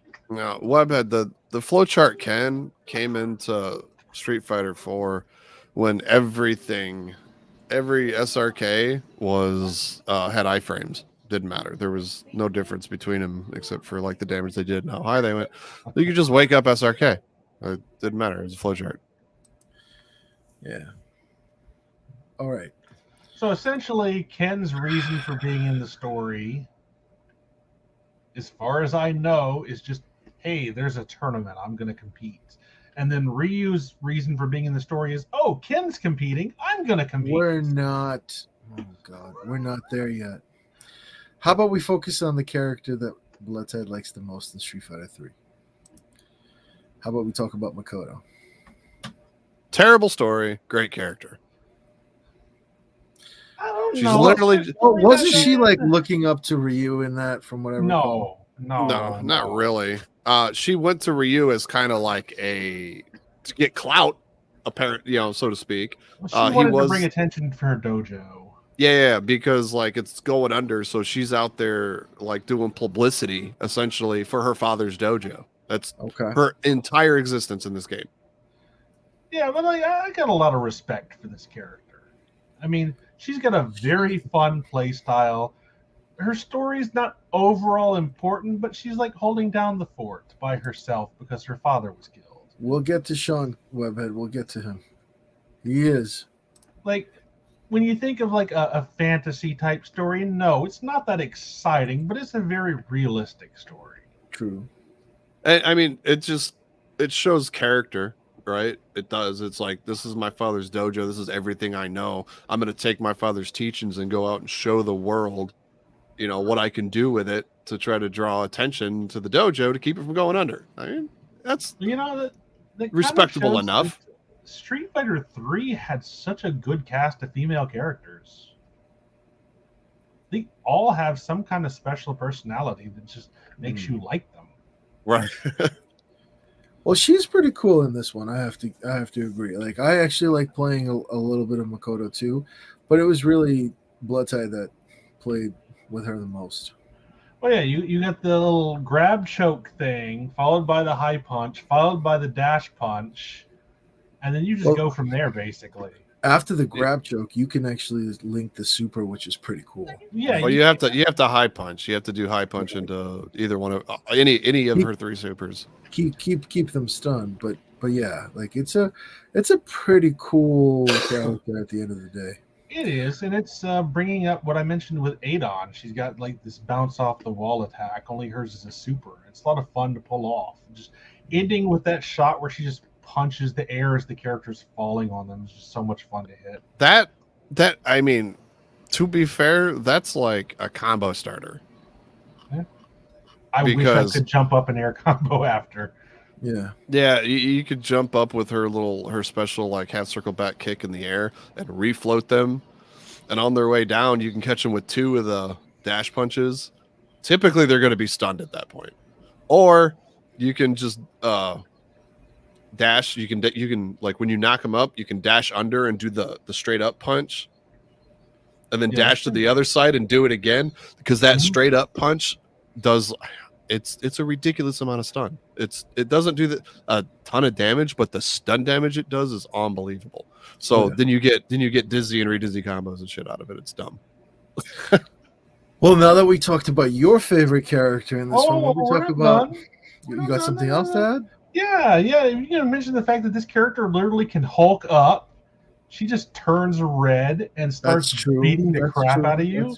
That's true. She can literally kill you in like 3 hits in that level 3 super, or that everything it's her hurts 3 super. So bad. She does. Yeah. But you better be like plus whenever you pop that because you can't block. Right. Yeah. It just disables your ability to block. But it's such a unique super though. Yeah. I don't know. Overall, I'm kind of like Blazt. Like I looked at this character for the first time and I thought, oh, she must have something to do with Ryu. I know there were rumors there that she was going to be Ryu's sister, but I don't think they ever fleshed that out at all. No, I mean, I thought she was more like a Sakura, like a secondary Sakura, if you will. Her fighting style? I actually mistaken her. I'm sorry, BT.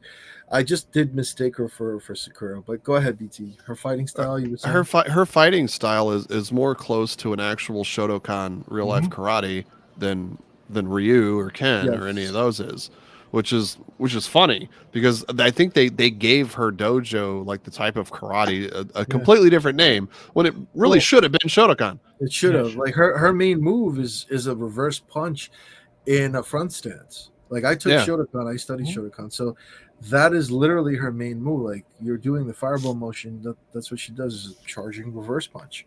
Yeah, which is pretty cool for the most part. But are you telling me that real Shotokan karate does not have you throwing fireballs and spinning in the air for 7 seconds while kicking and throwing your fist into the sky? So much less cool now, but no, Makoto's a very cool character despite the realism. No, Shotokan is very accurate, like straight, just instant, punch type attacks and things like. And she represented it really well. Yeah, it's basically nothing like Street Fighter 1, where nothing you tried to do would ever come out. Yeah. Well, the chat is a little. Yeah, she really is the only real Shoto. She really is. Yeah. Like, who's actually a Shoto? Makoto. That's the end of the list. They should be NCs. They changed it to Anasatsukin, but originally they were Shotokan karate. That was the whole lore to them originally when they came during the whole Street Fighter 2. And then when they developed the whole Hado stuff, that's when it became Anasatsukin, the Assassin's Fist. This just kind of makes our Shoto episode really weird now.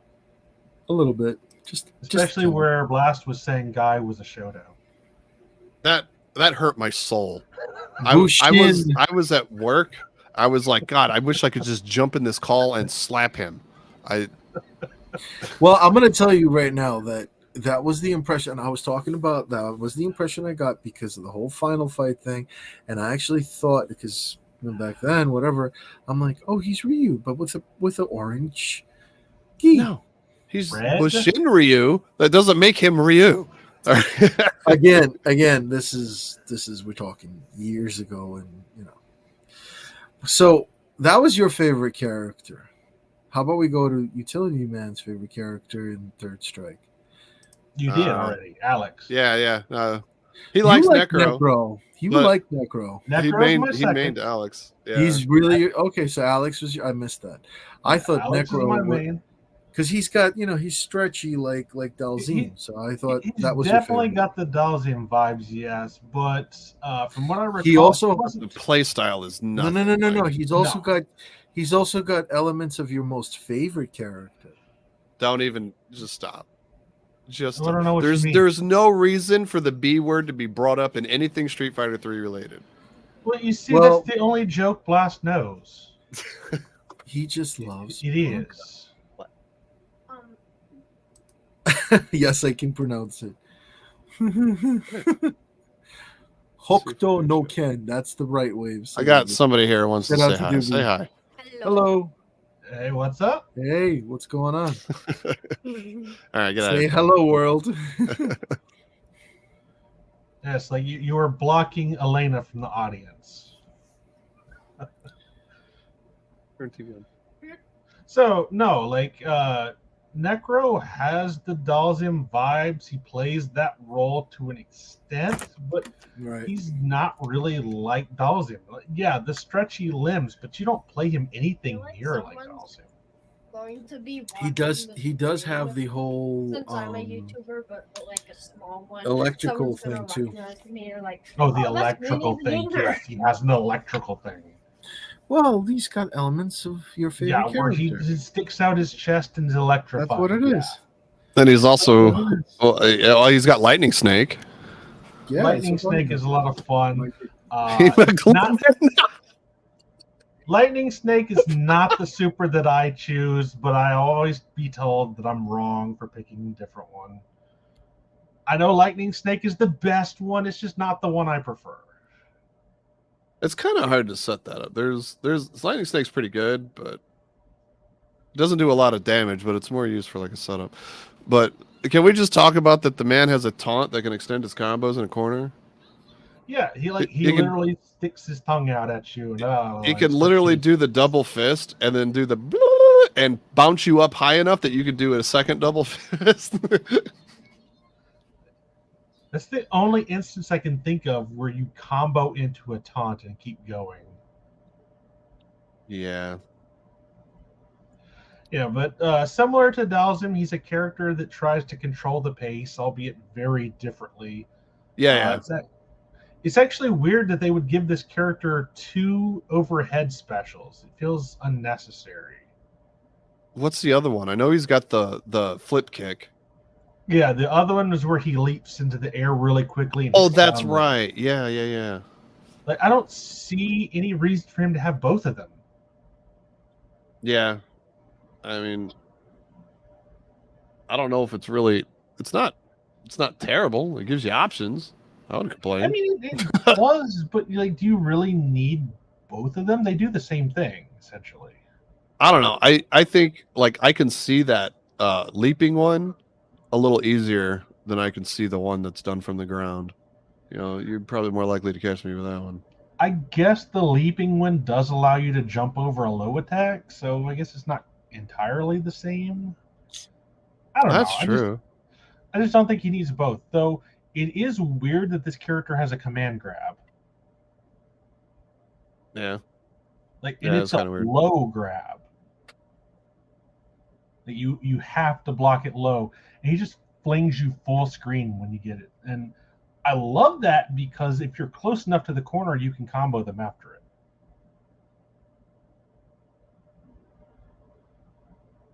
No, I guess I'm the only one that likes this character. No, I like him. No, he's okay. He's pretty cool. I never played him a whole hell of a lot.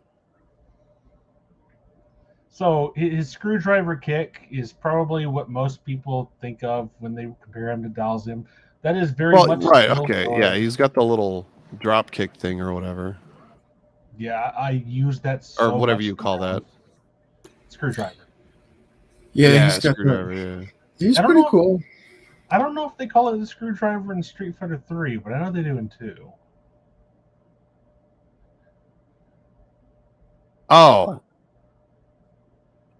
Necro's friends. What friend? I don't know what you're talking about. Are you talking about the girl? The girl, I think, is that's like talking about that's what her name's like Heffy or Healthy or some shit. something like that. Yeah, I think so. Hey, Sammy, how are you, brother? Welcome, Mr. Sam. Thanks for joining. Yeah, he was saying. I bet Sammy's going to respond to that one. He So said close. no. Oh, Effie, Yeah, whatever. it's Effie. Yeah, that rings a bell. See, Mr. Sammy knows. Out of my way. So, talking about masterful characters, this one You was didn't even get to more of a Necro's place master. in the story. He actually has an important part. Go ahead.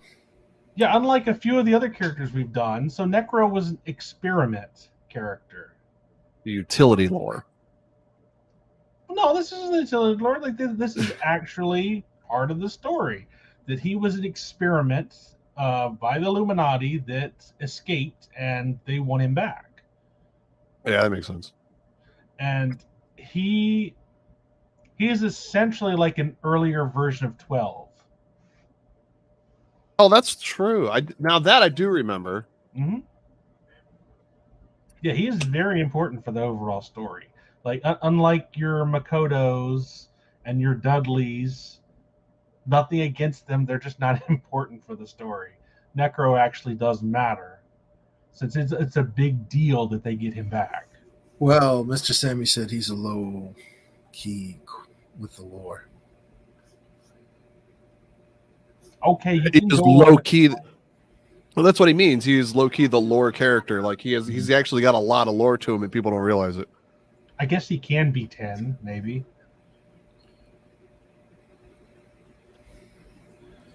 Like I don't know if they ever established how long before 12 he was created. Yeah. He says he's the lore character. He has stuff around him. Yeah, that's true. Mm-hmm. But Cha? it's true. He didn't make it to Street Fighter V. Like WebHead is on point with that. 12 did. And he references him to 11. No, okay. So the character the character in Street Fighter V is 11. Okay, he's the prototype or the previous version of 12. Okay, and what he's getting at is like, well, since there is an 11 that was a precursor to 12, Necro would probably be 10. Did he come from the same factory? What's the lore behind it? What's the story behind it? Well, yeah, essentially he did. That's the thing. He did? Okay. Yeah, he I came. didn't know. He came from basically the labs of the Illuminati that's run by Gil. Now I'm thinking about how weird it would be to have a game with both Necro and Dalzu. Yeah, that's true. No, That'd be that a makes weird sense. fight. That makes sense. Yeah, that's what we were saying, Mr. Yeah. Sammy. I was Mr. Yeah. Haffy. What the fuck? You've been spending too much time with Happy. That's what it is. Okay, I know you want to move on to Oro. Yes, finally we get to talk about somebody in your age range. Excuse you. You need to calm the fuck down, sir. I didn't mean you. I meant Blast. You forget BloodTide is older. Listen, than don't look down here at me. Yeah, don't Brady Bunch him. Brady Bunch. Oh my god. No, but Oro is actually a really cool character. And there's a lot of information about him, but the thing is that I want to know what is the whole thing with regards to him. Really, like, he only fights with one arm? That he's that powerful? Well, like he was supposed to have like sealed it or something, right? Yeah, like he's holding back. He's that badass that he's only fighting with one arm. Well, his most powerful move in the game, he uses both arms. Yeah, So- the telekinesis attack that kind of reminds me of Ouroboros. Yeah. No, when he'll pull his arm out and grab you and do the the yeah. jump in the air. He'll Yeah. actually pull out both right. arms for that. Doesn't he also use both arms for the little spirit bomb type attack? No, he's only fighting with one arm. With throughout the whole the thing. green one, he does this in just one hand. No, the one where he leaps into the air and throws the big attack at you. Still does. I it think with that's one the arm. same move that I was talking about. Because still does it with I one think there's arm. two versions of that. There's literally two different ways to do that, I believe. I think there's one that's a grab and the one that's like the gigantic spirit bomb that you're talking about. Yeah, I It's forgot I all think they're about both done from the same super. Yeah, I forgot about the short hop grab that he has. That is a lot of fun to do, where he just like slams you to the ground with his head. Right, like Mr. Sammy said, he's using one arm to make his fights worth the time. Like he's that powerful that if he uses both his hands, he's going to overpower his opponents. Is what he's getting at. Yeah, isn't his place in the story there to find someone to pass on his techniques to? Yeah, though that's my favorite character. Apparently, he trains Ryu at the end. He's got At some point. Well, and it's funny because in 5, like Ryu, it's weird. If you ever played the actual story mode, where like Ryu's actually looking for him, and he's kind of in the story mode, and he's like kind of hanging out with Dalsum, and this is long before he was ever in the game. Yeah. They messed it up. But I remember one of his endings where he's also like lifting a rock. So a lot of ways that I think they were referencing him to be kind of like Yoda in Star Wars in the sense. He does have like a Yeah, some telekinetic kind of a vibe. power. Yeah.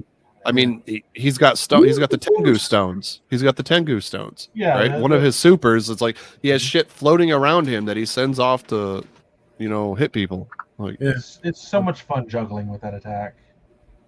Like just and there's two different bop, versions bang, of bang, it. Bop, bang, bang, bang, bop, bang, bang. Just keep them in the air. So much He's fun. definitely a cool like the concept is cool.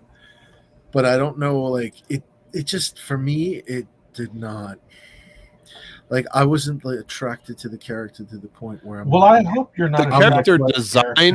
The character design is kind of weird. It's kind of wonky. It's a Right. very strange play style. You can't even tell if he's human or not. No. Well, he's like he's like at this point, I think he's like in his probably 140s. God. Because I believe that they made mention to his age in Street Fighter V, and I think it was in the 130s. Was he even alive? Oh yeah, that's right. He was in 5. I forgot. I will say I love his regular command grab. He just reaches out and slams you over his head. The hit grab, Smacks him up. Yeah. he does the like Yeah. he does the Hulk Loki thing. Yeah, he Right? does. Yes, that's exactly exactly what it is. Puny God. Yes, I the love puny god grab. Yes. Yeah, so as I was mentioning, his main thing is just finding somebody to pass on his techniques to, somebody worthy. I don't know that he's ever going to find that. Well, he did with Ryu.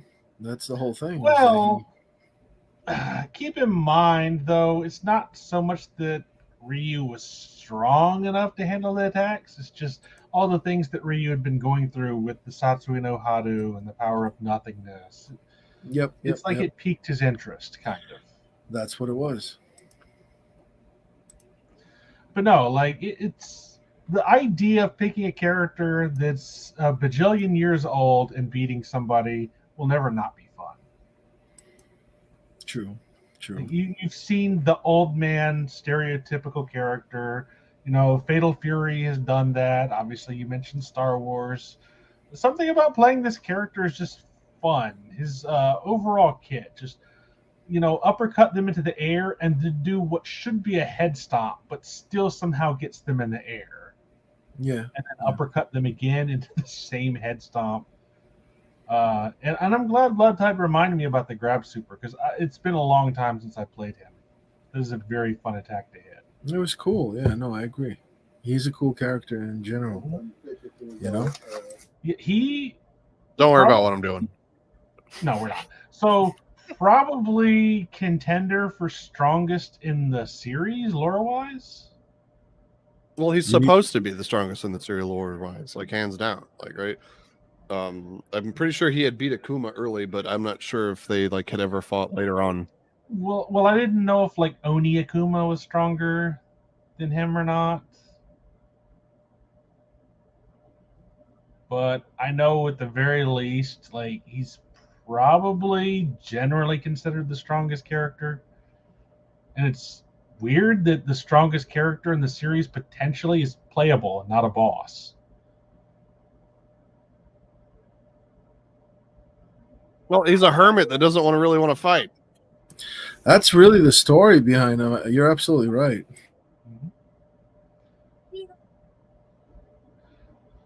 Okay, well, that's all I had to mention about Oreo there. Oreo. Fucking Oreo. Wow.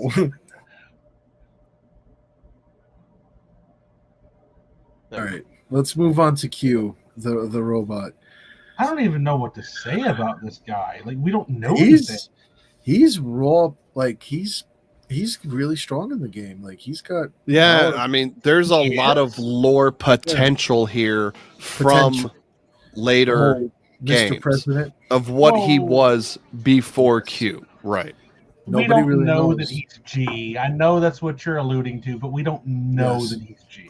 I mean, it's implied, but there's no implication. They literally have the exact same move sets. They're just a little flashier in 5. Yeah, but I mean, if you want to go that route, then Remy is pretty similar to Guile. Wait, no, he's not. No. Dude, even the freaking taunt, right? Like that is one of his V skills in 5, right? Like, dude, I'm telling you, people have done like side by side, frame by frame comparisons to the movesets between those two characters, and they're identical. See, I'm not saying they're not the same character, but I want to see Capcom confirm that before I go in with that theory. Oh, I have a feeling it's gonna show up. It's gonna show up. This has been a long running thing. I can see how. Yeah, I agree. And with you though, BT, you and I have played our fair share of Street Fighter V. Where like he even has this outfit in 5. He does. They gave him the skin, and Utility. I know you haven't played 5 as much as BT and I. So no, but yeah. Well, I mean, again, I still know the character G. I did research for these, but right. Well, okay. So the thing is like G is supposed to like low key be the big baddie of Street Fighter V. Okay, now, the Illuminati / Gil is looking to capture this sumbitch, all right, and do whatever the hell they need to do with him. Okay. Yeah. The concept of this is that Q here is what was left over after they got a hold of G and stripped him of all his little like crazy power, because he had some wild powers, right? And it was something that really interested the Illuminati, and that's what they were looking to do. And this is kind of like the husk of what was left. Oh, is that why he sucks so bad in Third Strike? Yeah, pretty much, because he's got nothing left. He's got nothing left but just raw power, right? Like all of his abilities.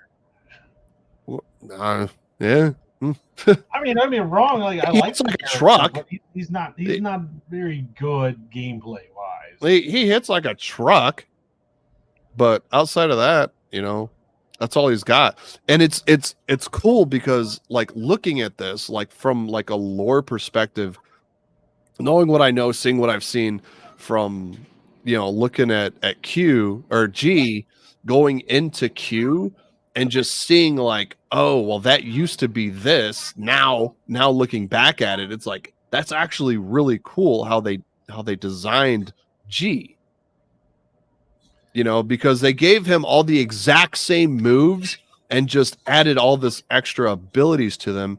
Because he had all that, that gold shit that was traversing through his body. He had some kind of psychic powers and special abilities and shit that are just not there in this character.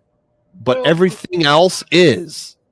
I understand that that's the most likely way that they're going with the character. That's why I'm not saying, no, they're not the same character. They may very well be. I just want confirmation before I do. Because Yeah, right. Like, there's well, no because really, he like, Q could be some defective clone of G. There's things that they could do. WebHead, they've literally said there's no affiliation between the character and on the boat Yeah, and I know Q. what he's talking about. I remember Yeah, that. I do. It's hard to believe that though, because it's so similar. It could be the inspiration, though. You got to go with that.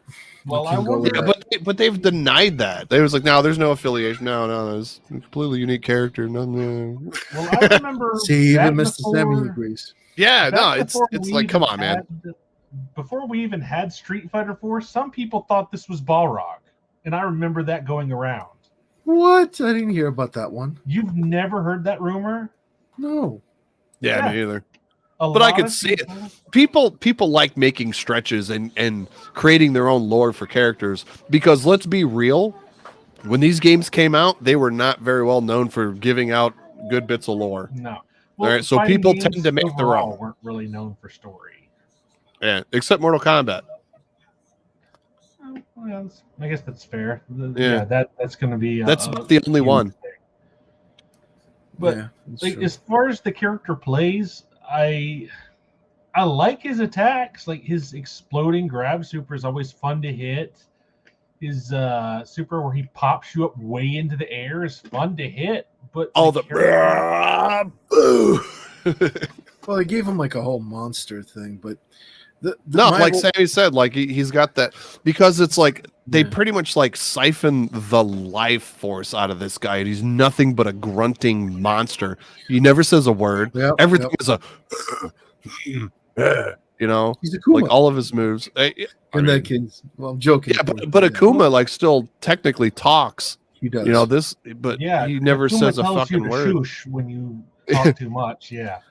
But I've always looked at him more as like as far as Q's goes, I've always looked at him as the man in the iron mask. And if it's true with all the Street Fighter V references, then yes, I would say he is more like the man in the iron And mask. if that was the case, if I still am, nobody's certain, right? All you could take is like, it's a high speculation. But I'm gonna tell you, if it turns out that something comes to light in later on games that G was Q, and then like that's got to be some of the coolest like story arc for characters in Street Fighter, period, because you completely transform the character Oh, absolutely. in I doing think so. that's pretty cool if right? they do that, actually. Which obviously, you can't give them too much credit because it was all like retconned in. Because this game came long before Street Fighter V, even though this was the after effect. Oh, I agree. Now, It's still really cool. I like the concept. Now, to Q's credit, it is cool that sometimes he's the secret final boss in these games. Very He's a Yeah. secret. He's more. He's actually a hidden character. Like you have to actually. He'll come out with a certain case. You're absolutely right about Yeah, that. if you meet He's certain making the standards, Yes. it'll Well, give you I- like here comes a new challenger kind of thing, Yeah. where he And- shows up and then as kind of shows like up- a shows special up, yeah. case. Then we'll probably body you because he's button reading his ass off. He also has his own special theme if he's the hidden boss too, which is really cool. Ooh, Very really? mysterious vibe. Here comes the Q. Oh my gosh. Okay. Does you can go he? to that. So you're saying there's secret music that only Yeah. appears whenever Q shows up as that secret Yes. boss. I've never noted. I've seen the fight, but I've never realized music. Really? Yeah. It's. Same. I mean, it's. I I mean, when's the didn't know that last either. time I've played arcade mode in Third Strike? Well, Let's I'd be ask real. Blast if he wants to play it. I don't know if we should do that on here or not. I can't from where I'm at right now. There's no way. Can't what? Play the song, the music. Yeah. No, Yeah, he has a unique theme if he is the hidden boss. Huh. I believe it. But I'd like to move on to the next character, which I think Mr. Sammy will really appreciate. Is it Oh, Remy? no. Yeah, it's Remy. You can go ahead and hit the next button again. Like, we're done. You what? You That- got no Dude, I have no I, respect for Remy. No respect for Remy. Mr. I like Remy Remy. over here. Mr. Sammy likes Remy though. I like Remy. Remy is a fun character. He's kind of trash, but you can make stuff happen with him. He's You know, like Charlie the thing and is, Guile put he's- together with his moves. Dude, this guy is Guile before he joined the Air Force. All right, he was the emo kid that his parents forced him to join the freaking Air Force. All right, Good point. but but I have no idea, like lore wise, what this character is. Like zero. His Nothing. lore is literally, hey, I hate fighting, therefore I'm going to fight everyone to stop fighting. Stop fighting me while I kick your ass, or get my ass beat by you, because I'm Like, probably the lowest tier character in the game besides 12. Like that's what I remember. Like all the research that I did on these characters, he's literally just, I hate fighting, therefore. Oh, okay, so Sammy says he's French. I know that. Remy is a walking contradiction. Yeah, he's not Guile. He's not Charlie. Although I wish he were. That's basically my take on it. I don't like this character. I don't. What? I played a little- What's there not to like? I don't understand. I just like I like his playstyle because it's a twist on the boring ass Guile playstyle, right? He's got a forward moving special with his like Tatsu, essentially, which is like the little hop up dive kick thing. I wouldn't call that a Tatsu, but I know what you're saying. It's a Tatsu motion. It's quarter star black and a kick, man. But the kick itself isn't a Tatsu. No, I'm just calling it a Tatsu from the motion. It's basically a dive kick. But and then having the mix up between the high and low booms is really cool. Oh, so You know? you mean he took that from Sagat? Yeah. Okay. And you put it on a charge character. Okay. I don't know. For me, he's just there. He's just not Guile and he's not Charlie, and that's all I think of him as. Cold blue kick. That's what Sammy called it. So he's got to be right because he plays the shit out of this character. Yeah, I definitely trust his word on this after seeing what he could do with the character. So, like again, he's low tier, and he's got no reason to be here. Yeah, that makes sense. Remy's the case of being included last minute. It's like, hey, let's throw this. We're in the late 90s. We need an edgelord. Oh, you mean Akuma wasn't enough for you? No. No, we need a hip edgelord, not a boomer edgelord. He's absolutely right. He's got that Basically- style. He does. Edgelord, who likes this character? Dude, besides this you is two? like the front man of My Chemical Romance if he was put in Street Fighter or something. You know what I mean? Like, come on. But almost nobody likes this character. I mean, nobody likes My Chemical Romance. Come on, dude. Okay, I can't argue with him there. I cannot argue with that. All right. Let's move on to the best character. Oh yeah. So first we Bring have not Charlie, yawn. and now we have not Ken. Ken. Yeah. Okay. You know what? This is the man, and we leave it at that. Okay, because we all know that if it wasn't for him, there would be no Street Fighter. That's all I gotta say. Simple as that. I'll keep it simple. Just See, because he was the only playable character in Street Fighter 1 doesn't make him good. Well, Ken was playable if he were second player. Man, I mean, Second. they had to retcon figure that shit out. Like, oh, what are we doing? We can't have two of this guy. We'll just No. make him If you want to call him Ken.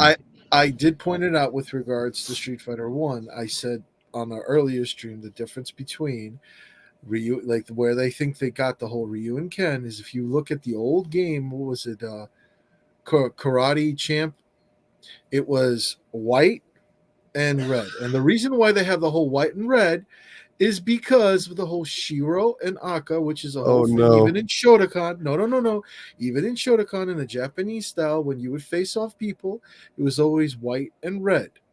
No, And I that was the understand. whole I know. I thing. understand the white red flags. I get that. Yep, I'm that's it. laughing at the fact that I think I got WebHead in trouble and offended his girlfriend because I said That's nobody what it likes My sounds Chemical like. Romance. Oh, I'm sorry. I'm looking at that now. I wasn't paying attention to the chat. So I see it. I highlighted it. to comment on what Step said, there's actually a hacked version of Street Fighter 1 that makes it playable. We should do a tournament. That makes what playable? Street Fighter 1.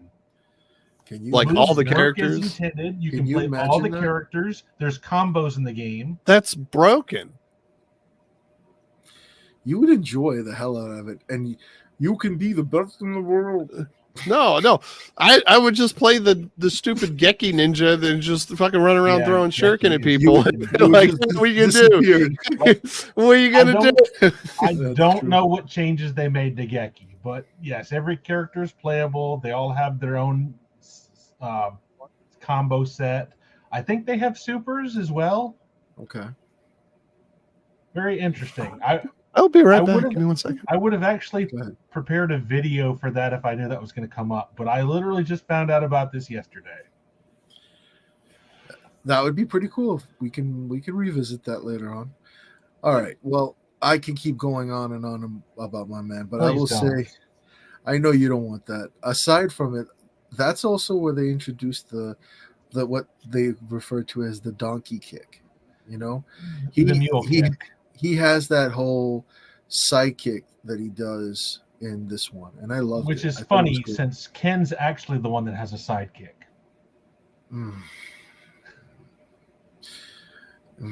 You know what? I'm not even going to. Let's just move on to Shin Akuma. No, But no, but no. speaking of Shin, I love the Shin real. Shoryuken, and I love this version of it.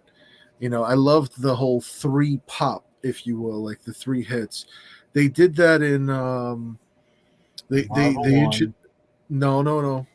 in Marvel versus Street Fighter. They introduced it, and I feel like that was the original, and then they brought it into Street Fighter 3. But he did have that in Marvel 1 as well. Marvel 1? Yeah, Marvel vs. Capcom 1. He had it as well, though, right? He did, but Okay. Marvel vs. Street Fighter came before Marvel. I 1. know. I'm just saying he also had it in another game. He did. And see, even Mr. Sammy agrees with the whole Shin Shoryu. It wasn't in the Marvel vs. Street Fighter, but I love that the camera zooms in on him as he's doing it. I just love that. And no other character, I think, if I recall correctly, no other character has that. Like, he's doing it and it zoomed in. When I first don't know saw if that's that, the case. I thought that was awesome. Like, I remember it being a kid in the arcades. That's what I remember seeing it. I don't know if he's the only one that has a zoom in super. It's not an Alpha 2, Sammy. It's an Alpha 3 though. He actually charges with his elbow, and then he gives a pop, and then he goes into it. It's not a 3-hitter. It's a 2, but if you include the elbow that he slides in, then it's 3. So he does that in Alpha 3. But I thought it was pretty cool. Oh, so Q has something where the camera zooms in, because I wasn't sure about that. Yes, Q's overhead that we were already talking about, where you turn camera bounces you, zooms in, and it can, and it does a big zoom in. Yeah. Okay. Yeah. See, he remembers the elbow. Like, yeah, Ryu would do that slide with the elbow, and then he would pop him, and then do the SRK. But it wasn't that 3-hitter that he would do in Marvel vs. Street Fighter, Marvel vs. Capcom series 1 and 2. Well, because it starts as like a 3. gut punch, Yep. and then like I don't even know then because he changes hands. Yeah. He starts with a gut punch, and then he changes to his right hand and does like a 2-hit SRK. Yep. Yeah, and what he's talking about with Q there is a gut punch and then the axe handle overhead. Yeah, he's talking about that with the gut and then the overhead. Yeah. So coming back to Q. As far as Ryu goes, aren't you going to mention the Denjin? So the Denjin is also pretty cool with the whole charge up, but I don't know. Like, for me, I was never a fan of the Denjin. I'll be honest. I like that they gave I was just Ryu, Shinra an Yukin all the element. way. I like that they gave Ryu an element. They did give him the element. I agree. I thought the element was cool. I think it fits him. Yeah. Because Ken always had fire. Ryu having electricity kind of makes sense. It does. It does. Because water would just be lame. So which Street Fighter 3 game did they give him the electricity in? 3. It was 3. It was Third Strike. No, which one of the threes? I'm pretty Which sure it one was Third came with Strike. the Denjin? I think Third Strike was the only one that had Denjin in it. No. The electrical element. He had that Third on the Strike. Hurricane Kick, dude. Okay. Well, then Third Strike's not the first game he had that. Yeah, water does not suit him like that. Yeah, I agree. It was Second Oh, it was Impact. Second Impact. Yeah. Oh, okay. I was thinking Second Impact too. I'm with Mr. Sammy on that one. I thought it was Second Impact. Well, all right. I will move away from my favorite character. Actually, I'm looking at this here, and as I thought, Second Impact is also not the first time he had that. Really? When did he? Well, true. He did have electricity when he did the Shinshiryu in Marvel Superheroes versus Street Fighter. He had the electrical factor with the Shinshiryu. He had lightning strikes in each punch. I recall that. He did. That may have been the first time he had that. Maybe. But But it was only in that one. It was only in that one. Well, that was not, in. It wasn't any other iteration. It was only in that one. No. He's got it in Gem Fighter. With the electricity?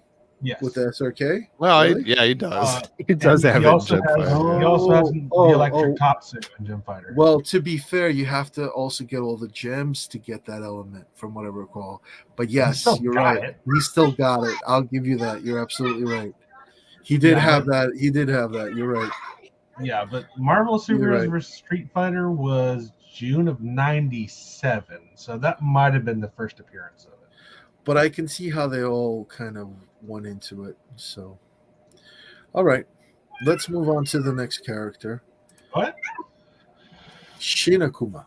Now, Shinakuma. That was busted. Aside from I've never even seen Shinakuma in Street Fighter 3. That's because Third Strike doesn't have him. He was more of, well, I'll get to Third Strike and how you can have him, but you can. He's more of a Second Impact character. He's a boss character. Yeah, he's a secret hidden boss in Second Impact.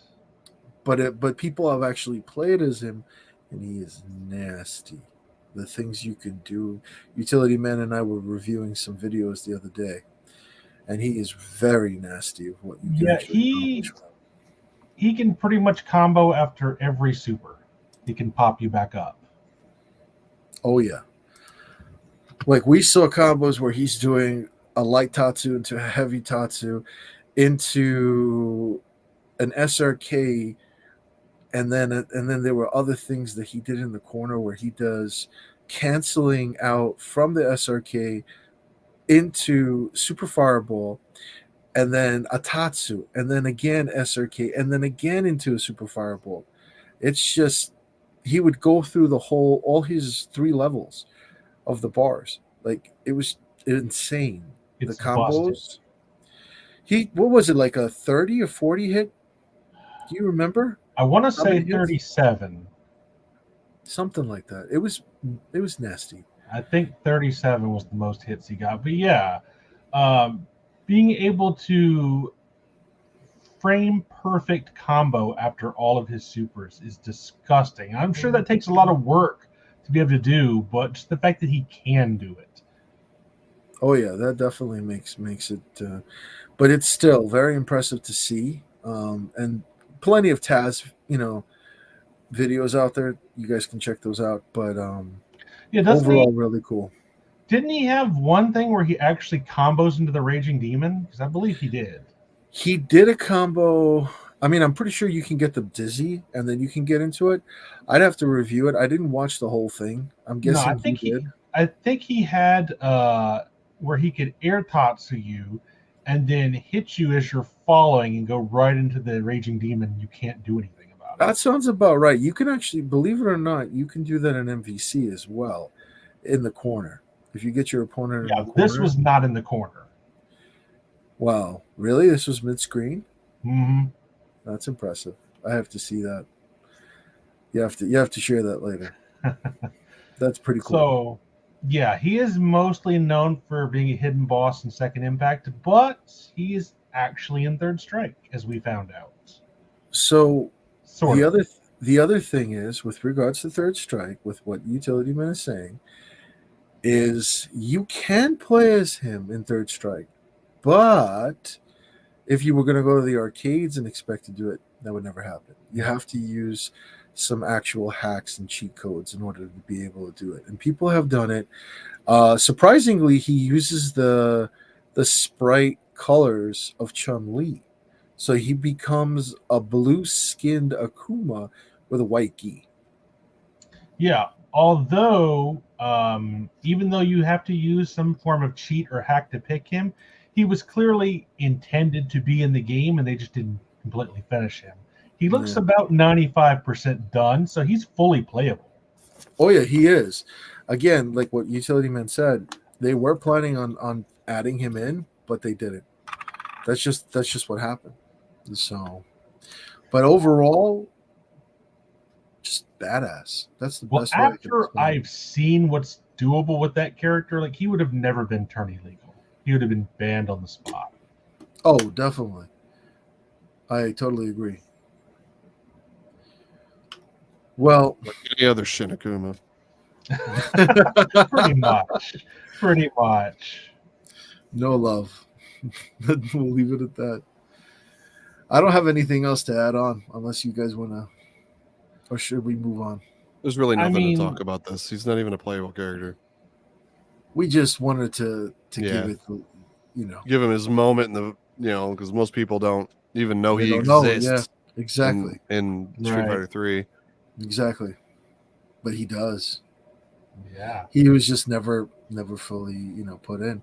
But it's kind of interesting that people have actually found ways to get him out and then play as him and all of that. I thought that was pretty cool.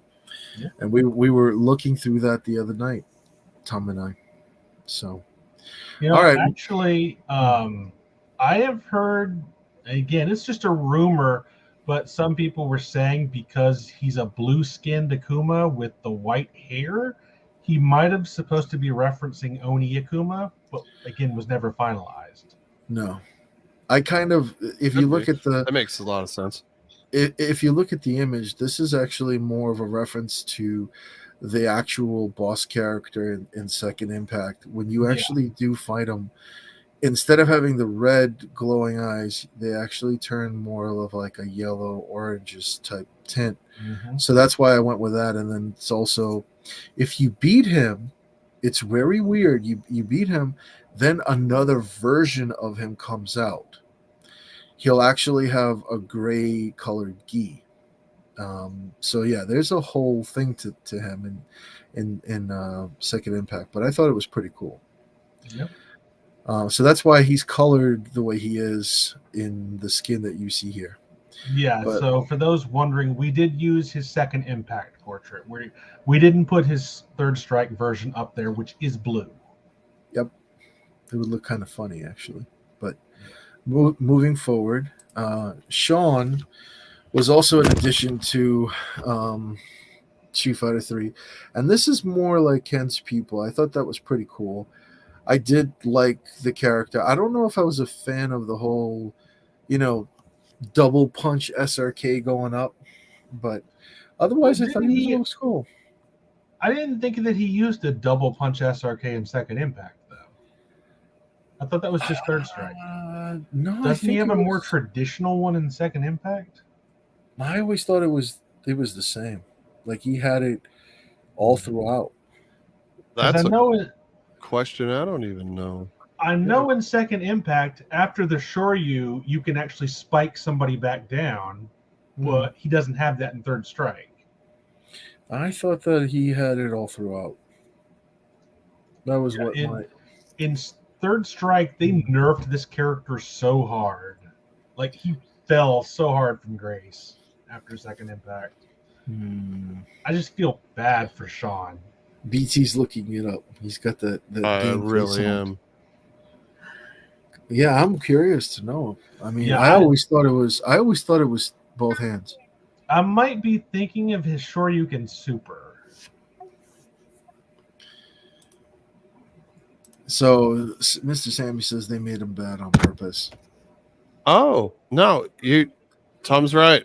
Yeah, His normal Really? SRK is a one-handed SRK, and then he can do the smack back down. I wish they had let him have. I that remember in the Third smack Strike. back down. I like I that. thought that was attack. cool. I thought that was cool. Yeah, lore-wise it makes sense, but then they nerfed him very bad, is what Mr. Sammy said. Lore wise, he's basically getting the L's every single fight. They did give him that. You're absolutely Pretty right. much every fight he loses. Dude, And Ken, lore-wise, Ken wrote him off. He did. I remember. He literally sent him to Ryu and said, "Whenever you can beat him, come find me." yeah, Because he knew it was never going to happen. right. Ouch. And then the funny thing is, they made a reference to that in MVC 1, where they said where That's true. Ryu actually turns around and says, "Hey, Sean, I'm ready for you." I remember that. Oh, Yeah, in MVC 1's ending, they did that. They referenced him. Yeah, Which is I pretty get that they may have nerfed him so hard for lore reasons, but they didn't have to make him that bad. It was he- around that time frame when they did He's it. not Dan Hibiki bad, but he's bad. I found the concept cool. I thought he was a cool character. he was a cool character. Oh, I love his moveset. It's just not I liked good. the Tatsu. I like what he was doing with Tatsus. I thought that was different. I'm curious if they're just going to write out the Matsudas like all in general. Well, you can reference what is it? His sister? yeah, Laura.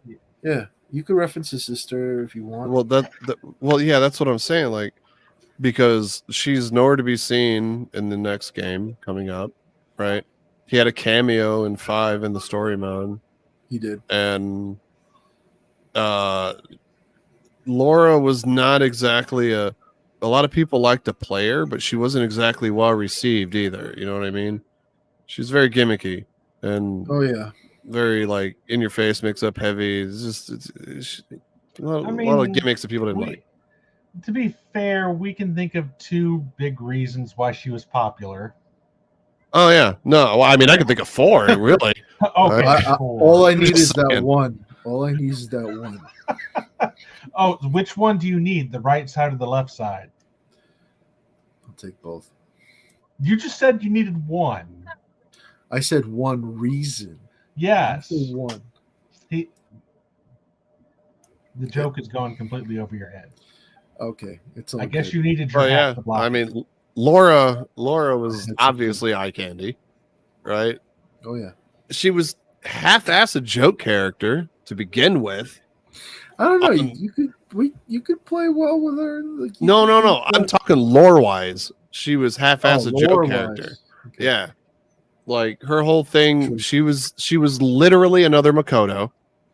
Yeah. You know, that was like, let me just get everybody to my dojo, to my family's dojo, right? Now, so the family has a dojo, right? It's a type of jiu-jitsu, and then you turn around and you got Sean, who doesn't know any of it. It was trained by a fucking Shoto. It doesn't make any sense. No. At the end of the day, I feel like the whole Matsuda clan is just going to get written off. We're not even going to see hide and a hair of either of them in 6. I could be completely wrong, but it just feels that way. Well, they were never really that important at all for the story. Exactly. But I mean, again, like Makoto wasn't either, but they kept her around. Well, she was a fan favorite. Sean is kind of iffy. All right. She has a lot of Laura, fans. Yeah, Laura's kind of like, yeah, people were like, nah, you can keep that chick. It's like, yeah, sure, she looks good. I can go look at fucking cosplay of that. I don't care. I don't need her in a video game. Well, I mean, as far as Sean goes, I do kind of feel bad for him because I haven't seen many characters nerfed as heavily between games as he was. Yeah. No, they tried to rewrite Sean and they did a terrible job. They literally broke the man's spirit. Nothing works anymore with this character. And it's like, and they knew it. And they knew it because Yeah. they wrote him off at the end of Third Strike by Ken telling him to go fight Ryu. So by the time they even released that game, they were like, oh, this guy's fucking terrible now. Why did they even make him if they were just going to do that? Yeah. Could have just kept him out of Third Strike altogether and just been done with it. Much. I feel bad. At least he would have went out on a high note, right? Now he's just the laughing stock of Street Fighter 3. Ouch. Well, at least they had him. They had He him. really is. I thought he was okay. Poor guy. Well, I mean, Third Strike. It's not that we dislike him, but like his gameplay in Third Strike. You're literally handicapping yourself trying to play this character. His lore is not good because it's just him losing every fight he ever does. Like I know Sagat has like 100 different losses, but at least he has some wins under his belt. Sean doesn't. And the man literally left Shadowloo to go get back into his he did. spirit, to reclaim himself and get back out there, and specifically looking for Ryu. Like the guy's he's got heart, he's got a good storyline, he's got a reason to drive the character forward. What does Sean have? Got a hot sister. Has a hot sister. Exactly. Good enough for me. Like, and he has a basketball taunt, which I like. Right? Yeah. He can chuck basketballs. He's also training you how to parry. Let's leave it at that. Again, it's not right. He's the bonus stage in 3. So let me tell you something. People who can't do, coach. I'm just going to leave it at that. People that can't do what? Coach. Is that what we learned in Rocky? Ooh. No, I learned that in School of Rock, actually. I think you can move on. People who can't do, teach. People who can't teach, coach. We can move on. We can go to the next person, 12. But oh yeah, I forgot about this character, despite mentioning him constantly. He is the Shang Tsung. He's fun. He's so bad though. He's fun. He's terrible, but he's fun. He's fun, but he's so bad. You can fly around. He's got some weird mix-up from his flight, right? Warp different. You can warp his arms into different weapons, which was pretty. Yeah, cool. yeah, and like So, you're talking in other about words, Shang Tsung. You're talking about Shang Tsung. That's literally one of his 3 supers, which is his X copy that he just literally just turns into the person he's fighting. Which is a worse version of Shang Tsung's anyway. Yeah, you might as well have just picked that character to begin with. Like if you wanted a mirror match, because odds are it's better off in your favor than playing 12. Well, it is because he's the very bottom tier character. Everybody's better than him. There's no reason to pick him to play him. Yeah, even Sean at this point, right, is probably better than 12. The man has no respect. I mean, I just got done saying he's fun. Like he is fun. He is fun. He's got some quirky shit where it's like he can stick his hands into the ground and tickle you under your feet on the other side of the screen. Yeah, the lack of damage is a big thing. Yes, he does. I agree with that, Mr. Sammy. He does, and with you, utility. He did lack in damage, but that was it. He doesn't really have anything that makes him worth picking over anybody else. None of his supers are good. No, I don't really think any of them are good. No, he didn't have much to work with. Outside of his little arm flail isn't terrible. He's got like the Omega Red super, right? Oh yeah, he does. Tom's trying to think Yeah, about it, but it's Probably a about worse, his best it's super. a worse version of Omega Red Super. Yeah, but it's still probably his best super. That's sad, actually. that's true. Okay, well, I guess you guys don't Well, have I much mean, for him. as far as lore goes, yeah, he's like the better version of Necro, but this the story there is really focused around Necro, not 12. 12 is just there. He's like a means for them to I really Necro. feel like 12 is a stepping stone that really just He kind of is. got put into the game to fill a spot. But It lore feels wise, like he's it. a stepping stone. Mm. A supporting character. I mean, All right. he probably would have been higher tier as an NPC in the background. Ooh. Okay. Enough said.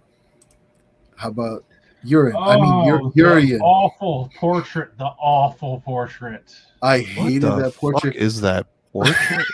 That is second impact Urian. I couldn't find anything That is- else. That's the worst. I know. It is the worst. Yeah, when I said that I didn't like portraits in Second Impact, this is the main one I was referring to. Like, is he just like asking for a bro fist or something? By a car that's coming at him with his brights on because he looks like a fucking deer in headlights. That's a good one. Character-wise, though, everybody loves him. He's got a lot of potential, especially with his moves and what. I mean, he's pretty mid tier in Third Strike, but people that know what they're doing with him, you just don't sleep on him because The Aegis, all the Aegis Reflector, man.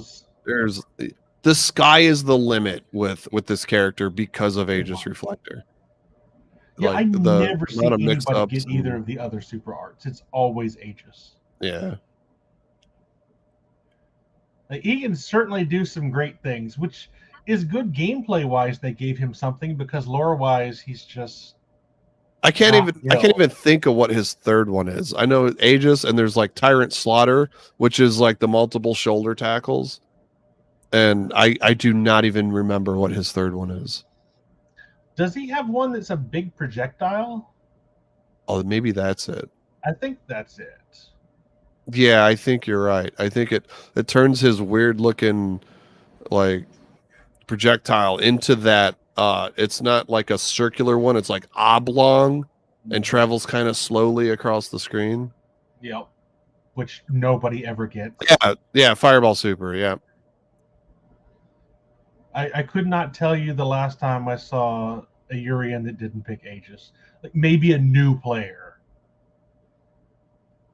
Yeah, vertical oval, yep. Yeah, basically like one of the super throws and super dodgeball. Yeah, where they stretch and weird, they go back and forth, stretching That's vertical exactly and horizontal. it. I mean, it does do a lot of stun though. But Yeah. like, everyone that's really good with this character just goes Aegis because the Aegis traps that you can do with the characters too. Everybody does Aegis. You're absolutely right. Yeah, everything's a mix up or a setup or a trap or or just a outright ridiculous combo.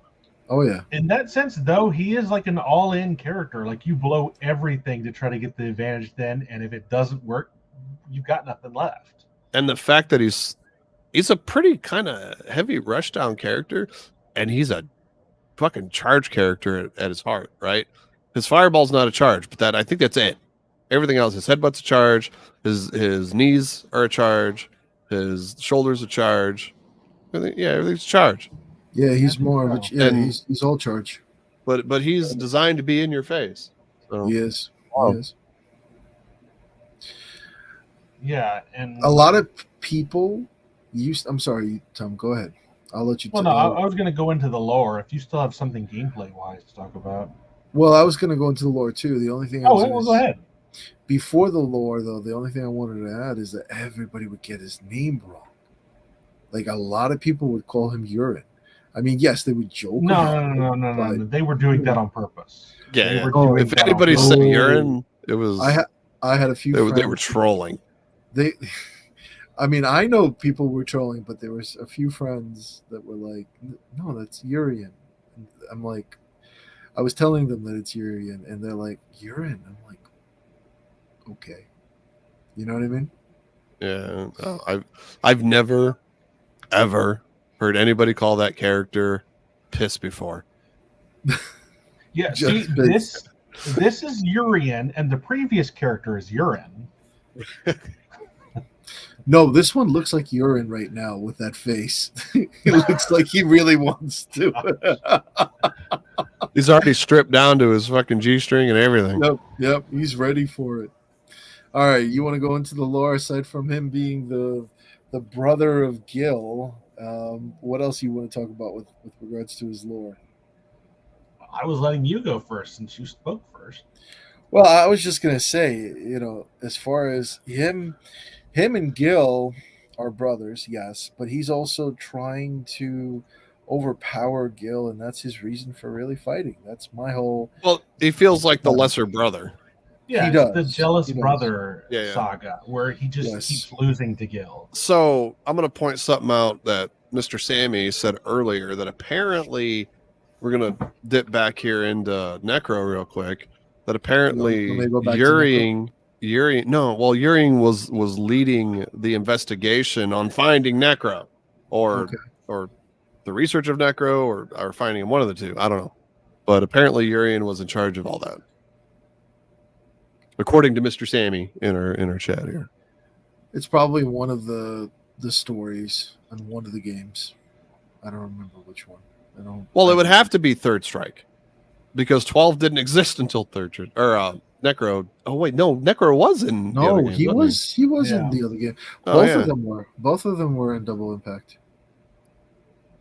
Oh, so he was in. Oh, okay. So he was leading the Yeah. investigation on the creation of the quote unquote ultimate warrior, being 12. Oh, Yeah, I see he said that. And he did say Necro was in second. I thought you were talking about that whenever we were talking about Necro, though. Like whenever, like Necro was the one that got away, right? Like, Yeah. so The one that got away. because he obviously did, right? He's out in the open. He's got his little girlfriend, whatever she is, Effie, Effie. She's a little Effie. little Effie following him around. Effie. Same thing. I'd love to see Necro again. Like, dude, I would love to see Necro again. I really would. Here, I can put him back. There you go. No, I mean, like in a modern street. Could you imagine what this dude would look like in like Street Fighter 6 with the hyper realistic textures and the like almost anime art style, design style of the models? I think he would look fucking wild. I could see that. I could see that happening. I thought that would be cool. Yeah, he'd look like a Soul Calibur character, actually. Possibly. Oh Jesus, maybe. But no, Urian's whole thing, mainly the jealous brother thing. It's here. I'm going to give Bro you will this be having task, the sickest which trip. You're going to fail at your task, and then you're going to come after me, and you're going to fail at beating me, and you're just going to lose. He's basically another Sean. He just loses. Ooh. Yeah, I don't know. There's a fan base. A lot of people are fans of that. There's a whole big fan base on that. I mean, let's be real. That's what happened with Captain America, right? Wasn't he the younger brother that was the underling? And Well, yeah, he's his best friend. His best You mean friend is the Bucky? one oh, that was it his best friend? Okay. Yeah, Brother, Bucky. yeah. They're not related. Mhm. Bucky joined the army and he wanted to join the army, but he didn't join because he was too frail and small, and that's why he took the super serum and became Cap.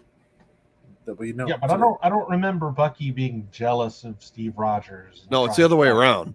Steve Rogers was Steve the little was guy. jealous, yeah, and Bucky would stand up for him.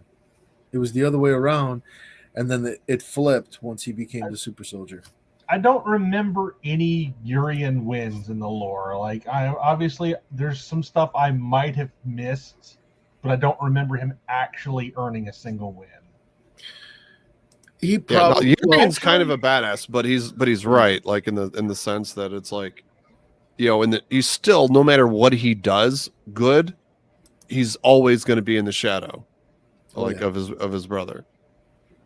Yeah, see, even Luigi broke out of that. What's wrong with you, Urian? Wow. He needs to get some new clothes. Stop dressing like his brother. He's He needs to copying get some him literally. clothes. Period. So as far as lore goes, you wanted to add anything else, Tom?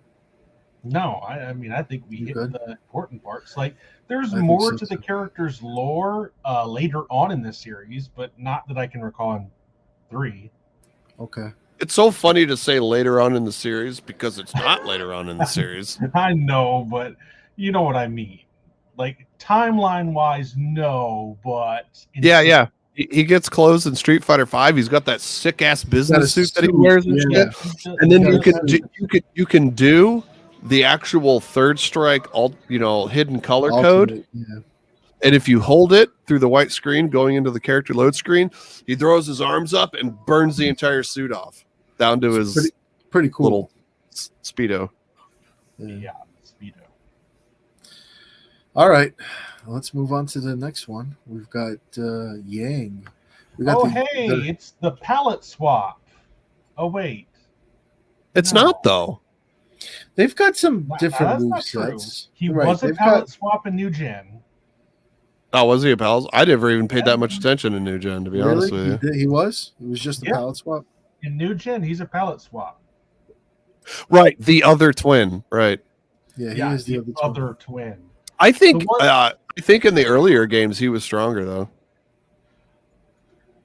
So, obviously, I think the most misconception I hear about this character is most people think he's older than Yun. He's not.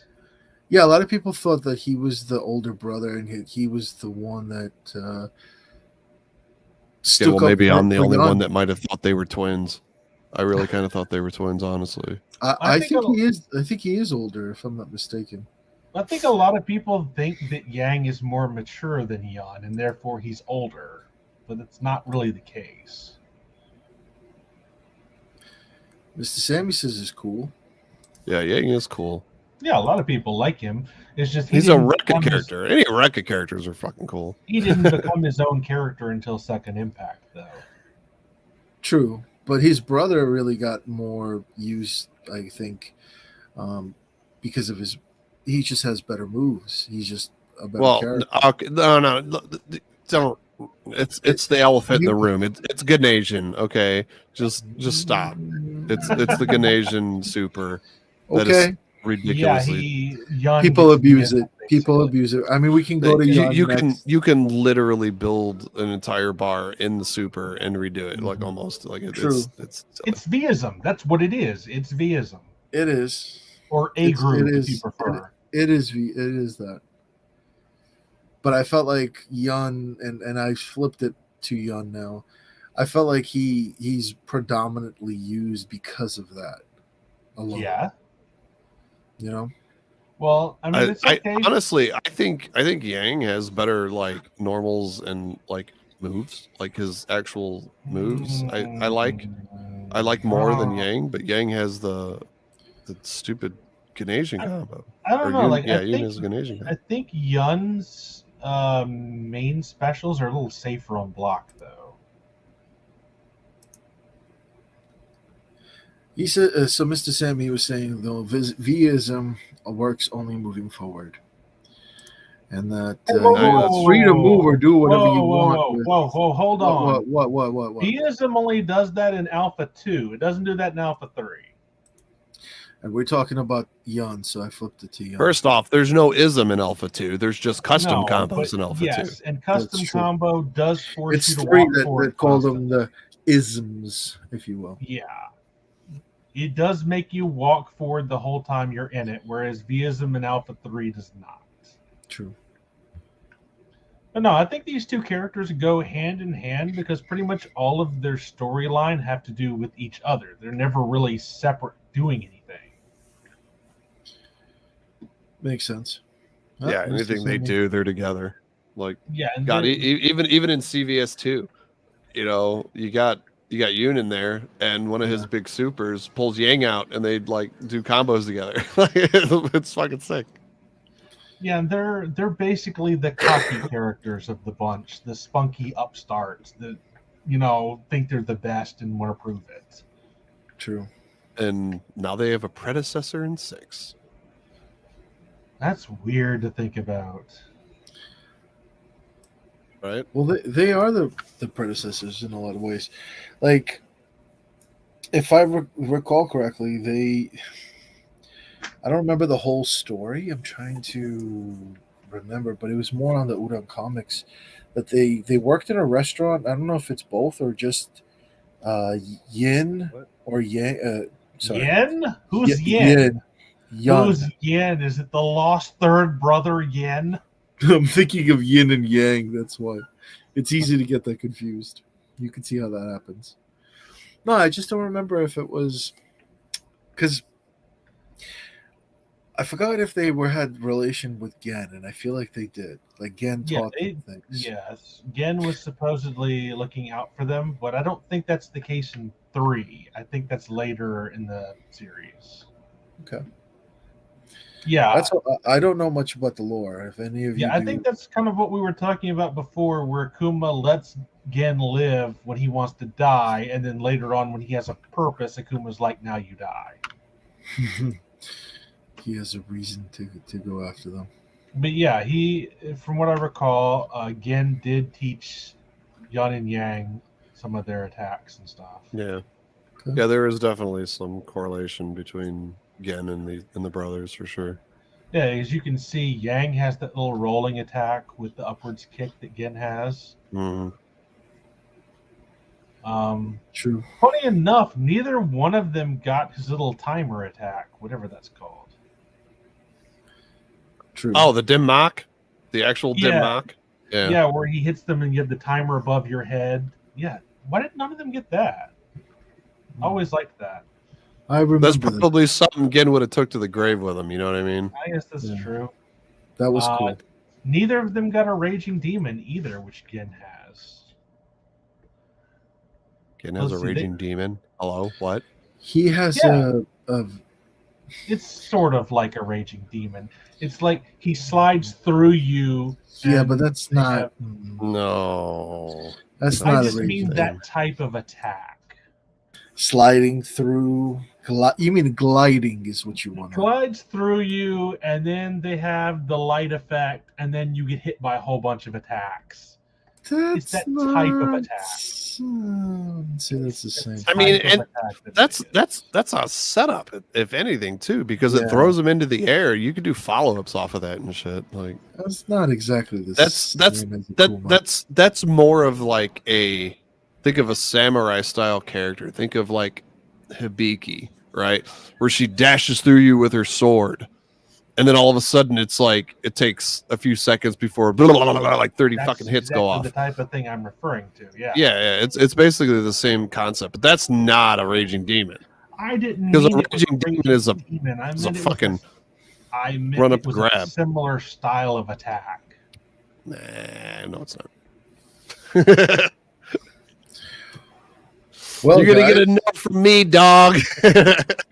Well, as far as Yin and Yang and Yan and Yan and all the other ones, Yon, you mean Ryu? yeah, Yeah, they No, don't no. really have a ton of story as far as Third Strike is concerned. They're just kind of no. there to prove themselves. Like, yeah, we can kick ass and we'll see. Yeah, and I don't think they're ever really given a huge part in any of the games. They're fun to play. that's what matters at the end of the day. That's all. As long as you have fun. And speaking of having fun, I definitely had a lot of fun with you guys tonight.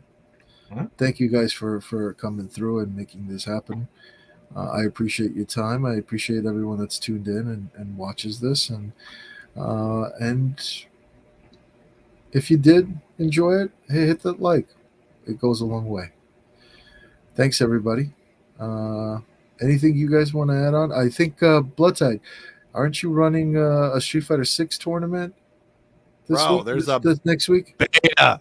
The beta is the 19th through the 21st, 22nd. On the 20th, Saturday, I put 8 o'clock. I might have to bump it to 9 o'clock because I got some other shit going on too. But I'm gonna get on that this week. But either way, Street Fighter 6 tournament in the beta this week. If you're in the Discord, there is an events section up in the Discord that has like anything we're doing that you can go click on and find the link to sign up. If you get the art together, send me the thumbnail. I'll make the YouTube link, and we'll start advertising that. Yeah. I got all kinds of Photoshop and shit work to do. It's all good. We'll get the Street Fighter 5 tournament that's happening after, right before the release. Week after. Yep, right before the release of Street Fighter 6, we'll be doing a Street Fighter 5 tournament. So we'll be advertising that too for anybody that's tuned in and interested. So, BloodTide, if there's anything else you want to add, go ahead. I think we're good, man. Utility. Despite what Third Strike tells you, don't dine and ditch. Don't do that. And we'll leave it at that. Thanks everybody for tuning in. Have a good one. Street Fighter 4 next weekend. Yeah.